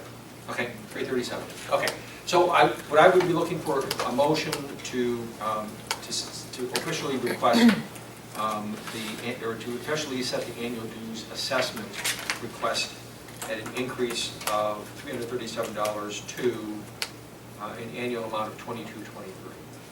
That's part of, that's a footnote to the motion on the table? Is that what you're saying? Is that a footnote to the motion on the table, that the resulting number we get if we adopt this budget as proposed? No, No we've motion on the we've table. already adopted the budget. Now we Okay. need to send out the annual assessment. so. We're on item 5C of the agenda. Okay. Right. This is the result of that budget that was just. No, no, right. So we've taken care of 5B, now we're on 5C. Right. So I would be entertaining a motion to send that to the request. Move it. Second. Okay, it's been moved and seconded. All those in favor signify by saying aye. Aye. Opposed, same sign. Okay.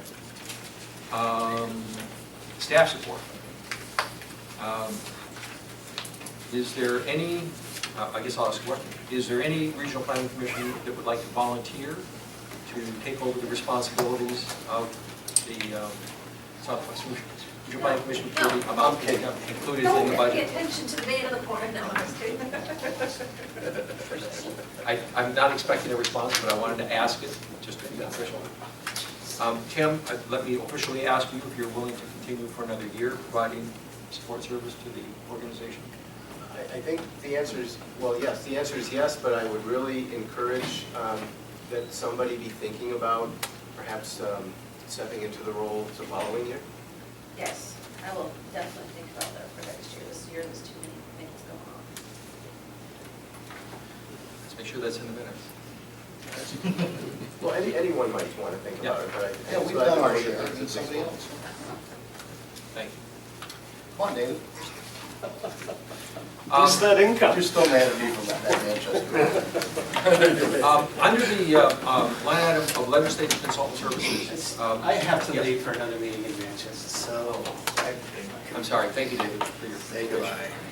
What I'd like to do is, there were a number of ideas that came out earlier regarding how the legislative consultant services might morph a little bit, or might be enhanced some. So I'd like to have just a little bit of feedback, the suggestions, just so we have those all in one place, or do we have them listed from before? There is a scope of work in the existing contract, but I think you were talking about maybe any thoughts that others might have based on the discussion we had. Yep. So Jeff, Well, I thought David articulated it well, and I thought Cliff articulated it well. I mean, I think, something about, Cliff was talking, I thought about educating our membership about what some of this legislation in the past means. I think David talked about explaining our, having a better way to explain our role in the legislative process beyond just each are oppose or support a bill, which I find to be very, very, create a lot of dilemmas for me and my commission. okay. So, one of the things I heard was, at the end, since we've done all this work, why not let folks know that the communities that we represent, let them know what happened? More than just tracking, but making understanding and I don't know, Cliff. Well, yeah, and I didn't mean it, here's what we accomplished, or here's what we did. I No, mean more like, here are the implications of what passed that you're gonna have to react to. And here's what you'll need to do, that sort of thing, guidance. I think we should let planning boards know, because I know after the session, the Town Clerks Association, the Tax Collectors Association, they do a good job informing their members.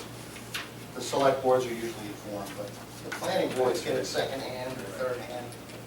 You know, the RPC directors met with some Massachusetts directors, regional planning commission directors, and I thought it was interesting in Massachusetts, they don't necessarily take positions on the legislation. They talk about what impact positive and negative legislation has on their membership and their communities and the things that they're interested in. And I find that to be a very interesting, almost part and parcel of this whole education idea rather than just really being more educational and less political in our legislative process. Okay. So a letter might state the concerns as opposed to specifically saying we oppose or... Yeah, this is what we think the impact of this legislation would be this, and we're concerned about it, or you should be concerned about this impact. Good idea. Yeah. Other? Yes. And to Jeff's point, we started off in this area by, I guess, determining that there might be some efficiency in having someone who could be the eyes and ears of this organization, in those discussions. And I think what I hear Jeff saying gets us back to that.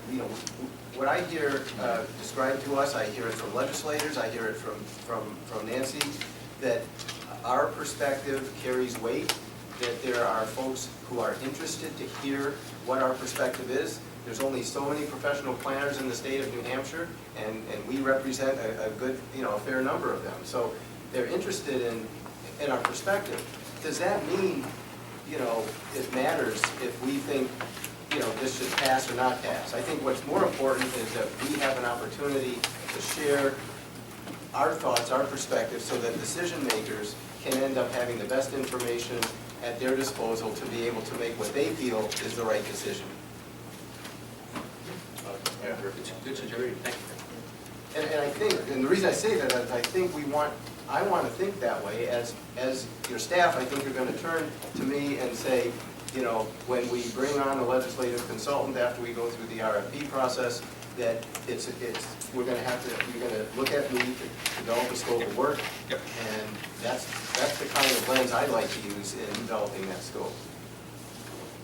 Sounds good. Other suggestions? Okay, election of officers. Is there a nominating committee? Well, it's us. Do we have a slate? No, we did not have a specific committee. Yeah, now I just want to say, as vice chair, now that was a volunteer position, but I have been chair of this unjust group, and I don't think, just because I was vice chair last year, I should be going back to chair again, because I've done it before. We really need to move it around. And then Ken has done a wonderful job, but he's done his 2 years. So, it's time we've got to pass the torch to a new generation, so to speak. I don't think so. I moved the existing. No. I object to that motion. We've done that for 2 or 3 years. No. Ken was suckered into another year, because I told me it was a 2-year stint. Yeah. That was my fault for not looking at it more clearly. Yes. We could have some excitement in Glenn English. No. Yeah. Glenn English would be a perfect, No. or Mr. Compliment. Yes, now we're talking. Compliment. No, don't shake your head. Well, Some of us are circling the drain. Give us a maybe break. at some future point, because I'm in the middle of a fairly... If not now, when? We're If not, circling who the will drain, you? Glenn. I'm circling the drain.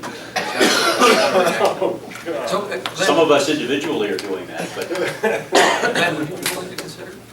I prefer not for this time around, because I'm in the middle of some significant career shift right now, and I don't know what it's going to mean. It might mean that I would not be able to participate, and I would hate to start it and not be able to finish it. Would you be willing to take on the role of vice chair? It's a very easy role, by the way. I can speak for it myself. Deputy chair? Deputy. How about What spots? majority whip? We have, yeah, right, there you go. We have a chair and a vice chair. That's right. And that's it. And a treasurer. And treasurer. Treasurer's secretary is a. It was Was me for years, so I've served one. Larry serves currently as our combined secretary and treasurer. right, yeah. And the advantage of Larry doing that is his proximity to Southwest. Because Yeah. Always sometimes makes there's sense that multiple way. signatures and things of that sort. So he stays. So the plan would be for that position. He stays. Yeah, assuming he's willing to continue. He's stuck. Yeah, we're Is not. Larry willing to Yes. continue? He's Yeah. stuck. He's stuck. But the- I would not object to vice chair, and seeing how the year goes, and with the understanding that, someone else might have to step into that spot. I mean, realistically, the chair has got to run the meetings and has got to sign the letters. Those are the two main duties. Oh, I understand the role. Yeah, okay, all right. That's, it's not a misunderstanding of the duty. Okay. Okay. The one thing I will say to you, Glenn, is if I'm in this position for another year, because of my new job, there may be a time or two where I am going to need somebody to step in and chair the meeting. But you've been a very regular attender, so. Right, but again, as of Friday, my world changes drastically. So, I mean, I'm willing to do this with the understanding of the group that I might have to bow out, or I might be in a position to, to participate Well, in more. okay, let's round this discussion out. I would be willing to be vice chair in waiting, just to cover you on those days you couldn't be there. With There you go. understanding you're prepared to be vice chair and Ken is going to be chair. So you're going to be deputy vice I'd chair? be deputy vice chair. Nice. And I Or would immediate backstop. past vice chair. Immediate past vice chair. Immediate past vice. I would Carol, go I on would and like make to a move motion. that slate. I'll second. There's a motion on the table. Is there a second? Dude, upstairs. Is there a second? I'll second. Oh, I need a second. That is the wild. Any further discussion? Yes. Jim? Ken, at the risk of being a party pooper, I like the idea. I don't know if our bylaws will accommodate it. It's just information. I take that It's a as sidebar. Informal. Someone help me. It's a It's sidebar. informal. Well, I think it's in the minutes. Tim, if you have a quorum, I think any board member could administratively run a meeting. Yes. Well, but wouldn't Yeah. next in line be your Robert? officer, your chair, I'm Oh, sorry, yeah. your secretary? It would be. treasurer? It would be. Unless they decline. And then it could fall on this new thing called deputy waiting, whatever we're calling Deputy it. assistant. Yeah. Or just call it Steve Buckley. Yeah. Usually bylaws say the chair can appoint anyone to perform some That's task. true. Yeah, I there you think go. it does say that. I think we're probably in good shape. I can't. I don't know. Okay, so to the extent, Steve, that you're willing to play a role, it's going to be an informal. I would do it to backstop Mr. Comeau, yes. In his, So I would move So it's been moved. to chair second. and vice chair, and then you may appoint whoever. And Treasurer. Christine, Glenn. second. Okay, so all those in favor signify by saying aye. Aye. Opposed, same sign. what? What was the slate you had, Larry? Vice chair. Yeah. Yeah, with Steve's offer of being informal. Internally. Thank you for your confidence, appreciate that. Next meeting. Is that August? July? I think, based on what today's business was, unless there's a decision to start making some headway into some of the areas that we're going to explore, we may not need a meeting until we have a sense of what kind of LSRs are filed for the coming legislative session. We did not come into this meeting with a proposed next meeting date. September. Yeah, I heard, Nancy, you described it. September 15th. September 15th was the first But site. we're not going to see them on 15th. That's the deadline, so That's when they start. that's when they start. So a meeting in October make more sense? We might have stuff that's actually,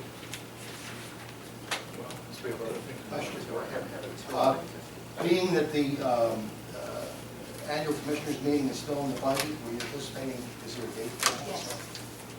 When? Well, there's not a date. we said that that would be in April, but part of that whole discussion included having this luncheon sometime in September, that we would kind of get people together and talk about what they wanted to actually see at this thing. Okay. And so that, But I we have need to two meet dates before for that it. happens. We don't need to meet. I don't think we need to meet, but I think I need to explain to people what we've been doing. If I can have two seconds. Yes. Oh, good. Let's, Christine? Christine, why don't you go ahead? Oh. So I don't know where we are with the meeting date, but anyway. Oh, wait, what? Oh, well, we may want to form a meeting date based on what you have to suggest. Okay, so we're looking, given that that was in the budget, we had already, Bob, neither Bob nor Cynthia's here, but we talked about either this 18th or the 25th of September doing a luncheon. I didn't know if anyone could, had any preference about those particular dates. And the locations that we're currently targeting for this luncheon for the commissioners would be one of the following three, perhaps, unless someone has any other brilliant ideas. The Shaker Table, which is part of the Canterbury Shaker Museum, which is catered by the Lakes Community College Culinary Arts students, McCullough Shepherd Discovery Center, or the Courier Museum in Manchester. For the lunch, this is for All good choices.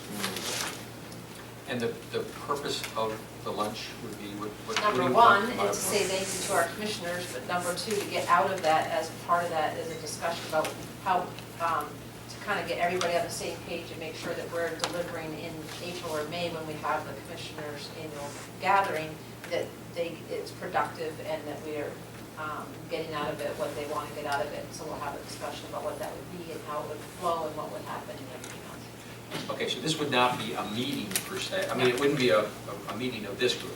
It's just a, But the first meeting would be, right? Meeting with this group? No, The lunch meeting is Nope.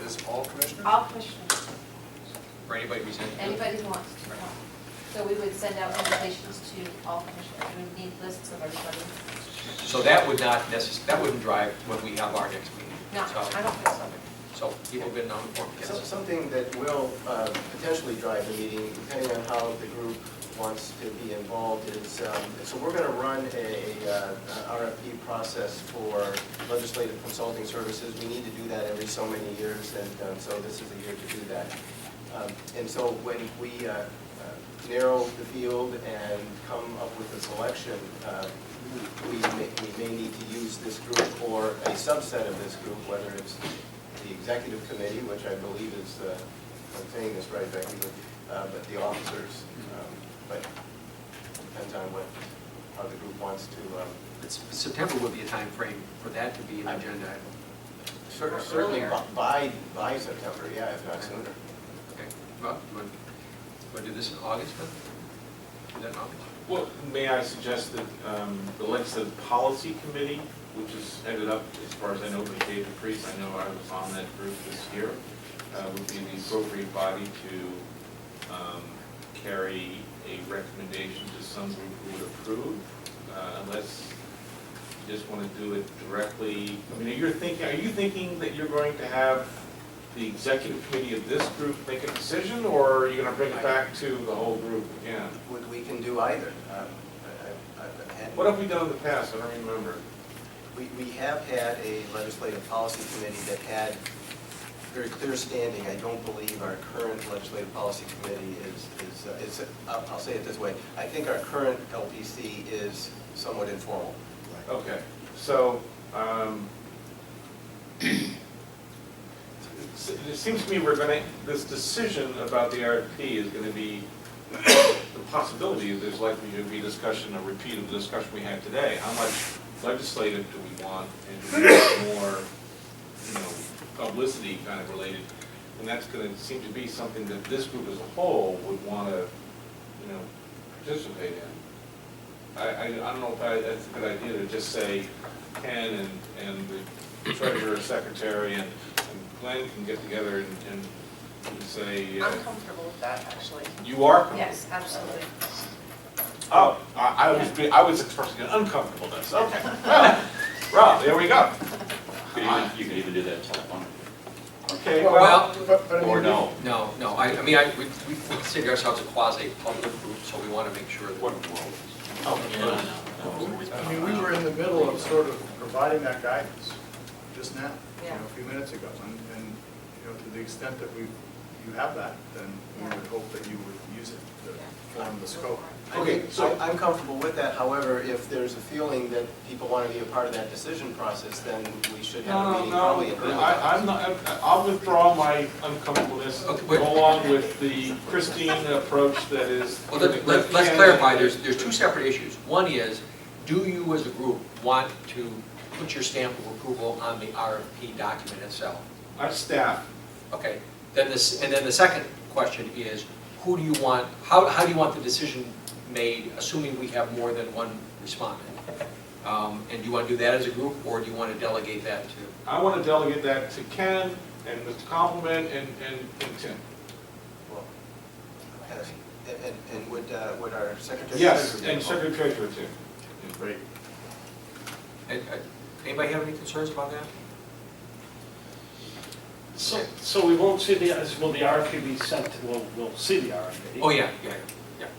And maybe take comments before it's sent out?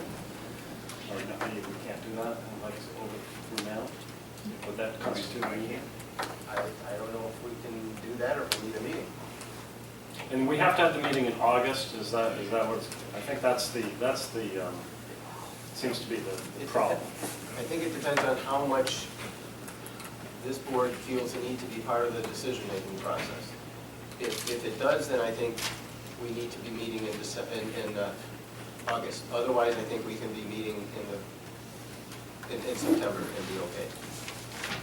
My suggestion is that you do share the RFP with all of us and simply invite comments, not determinative, just comments that you can use in forming your. And probably comments should be sent directly to Tim. Right, don't Yes, be all, as staff. don't hit reply all. Right. Okay? Yeah. Comments? Yeah, Tim, you may get multiple, Make you may get none. That's, Yeah, one good one. people feel comfortable with that? Yeah. Okay. So our next meeting then is, do people feel comfortable doing it in September? Okay. Can we look and see what the proposed date would be? One other item that I wanted to, we talked about having a little bit of a presentation at our meetings going forward as an educational process for us in terms of what each of the regional planning commissions is doing. So what I'd like to do also for the meeting in September is invite one of you to do a short 10 or 15-minute presentation on something. If broadband is your thing, if you're involved with designating rivers, or if you're involved with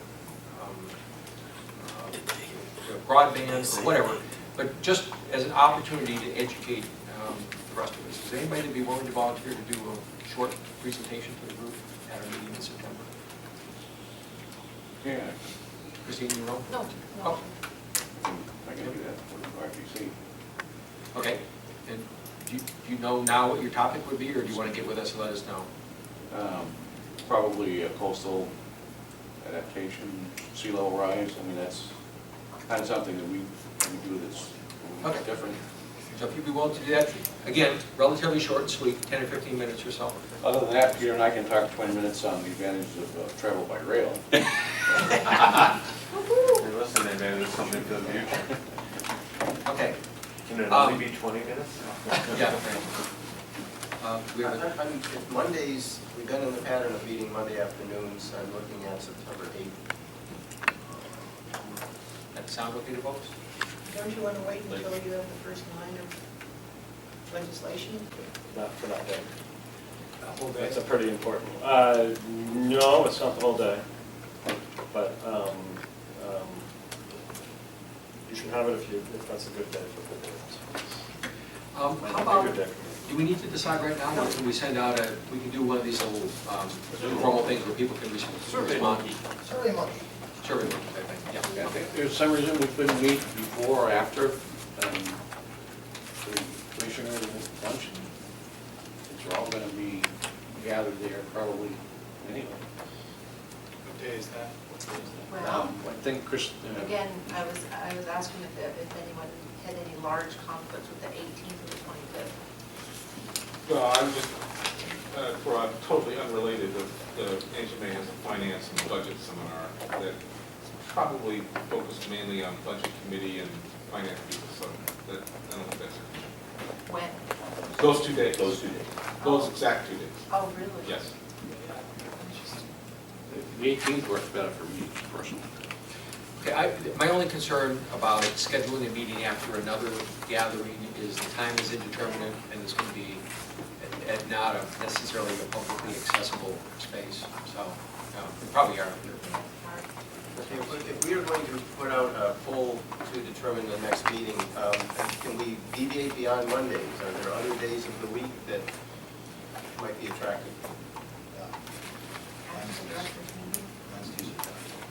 Oh, yeah, so waiting for us to piggyback on the director's meeting times, so you folks aren't traveling twice? Yep. Okay, That so, would be on a Thursday. so we'll look. Okay, I think that's a smart idea. I like it. Okay. And I'd like you all to be thinking about other topics that you might want to bring to our meeting. So we are looking at having one, if we can find a date in September. Okay. Anything else under other business? Just something for the staff, and as Tim knows, I like my whiskey on the rocks, but we have an error on our letterhead. We have the North Country Council Cottage on the Rocks. That should be at the rocks. Well, obviously someone's having something on the It house when they do has that. always been a party place. I've been liked it. It was wishful thinking. Now, we need to check our brochures, though. Until Make sure you check the brochures, Probably wrong everywhere. because that's, Just the next time you print, if you could correct that. Are you still filming? That, Are you still filming? anything else under other I'm business? going to say something. Okay, public comment? Bernie, anything about? Thank you, Mr. Chairman. I have two things. One is a comment and one is a question.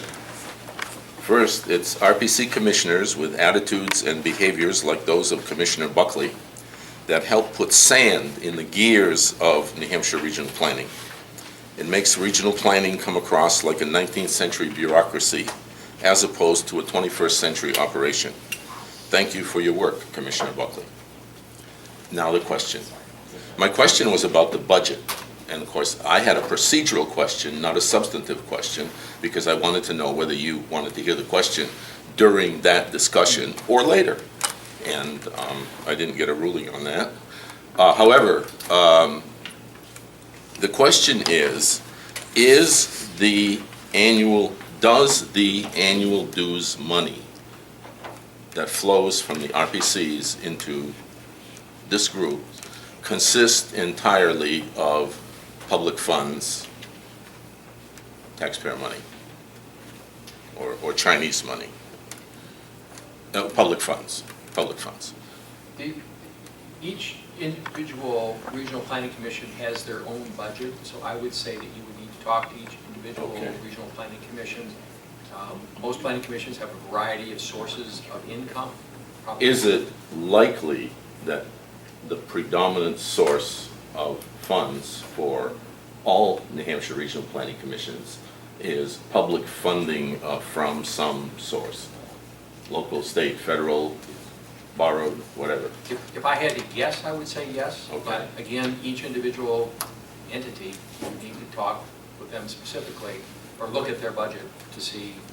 Fine, thank you. It's time for me to ask for another round of audit reports anyway. Okay. Any other public comment? No, Okay. I don't. Thank you. We adjourn. So moved. In a second. A rising vote, as they say. Thank you, everybody.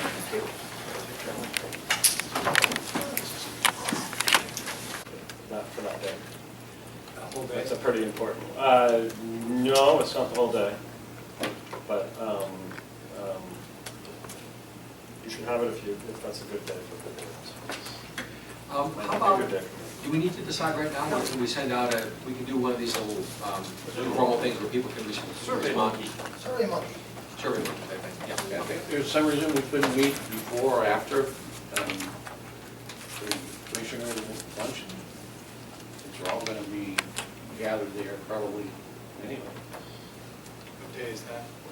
Well, I think Chris, again, I was asking if anyone had any large conflicts with the 18th or the 25th. Well, I'm just, for a totally unrelated, the NHMA has a finance and budget seminar that probably focused mainly on budget committee and finance people, so that, I don't think that's it. When? Those 2 days. those 2 days. Those exact 2 days. Oh, really? Yes. The 18th works better for me personally. Okay, my only concern about scheduling a meeting after another gathering is the time is indeterminate and it's going to be at not necessarily a publicly accessible space, so we probably are. Okay, if we are going to put out a poll to determine the next meeting, can we deviate beyond Mondays? Are there other days of the week that might be attractive? Oh, yeah, is there a way for us to piggyback on the director's meeting times? That's a possibility. You folks aren't traveling twice? Yep. Okay, That so, would be on a Thursday. so we'll look. Okay. I think that's a smart idea. I like Okay. it. And I'd like you all to be thinking about other topics that you might want to bring to our meeting. So we are looking at having one, if we can find a date in September. Okay. Anything else under other business? Just something for the staff, and as Tim knows, I like my whiskey on the rocks, but we have an error on our letterhead. We have the North Country Council Cottage on the Rocks. That should be at the rocks.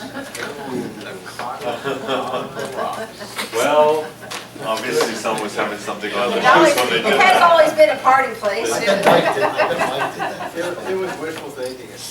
Now, we need to check our brochures though. Until Make sure you check the brochures. Probably wrong everywhere. Because that's, Just the next time you print, if you could correct that. Are you still filming? Are Correction. you still filming? anything else under other I'm business? going to say something. Okay, public comment? Bernie, anything Oh, about? thank you, Mr. Chairman. I have two things. One is a comment and one is a question. First, it's RPC commissioners with attitudes and behaviors like those of Commissioner Buckley that help put sand in the gears of New Hampshire regional planning. It makes regional planning come across like a 19th century bureaucracy as opposed to a 21st century operation. Thank you for your work, Commissioner Buckley. Now the question. My question was about the budget.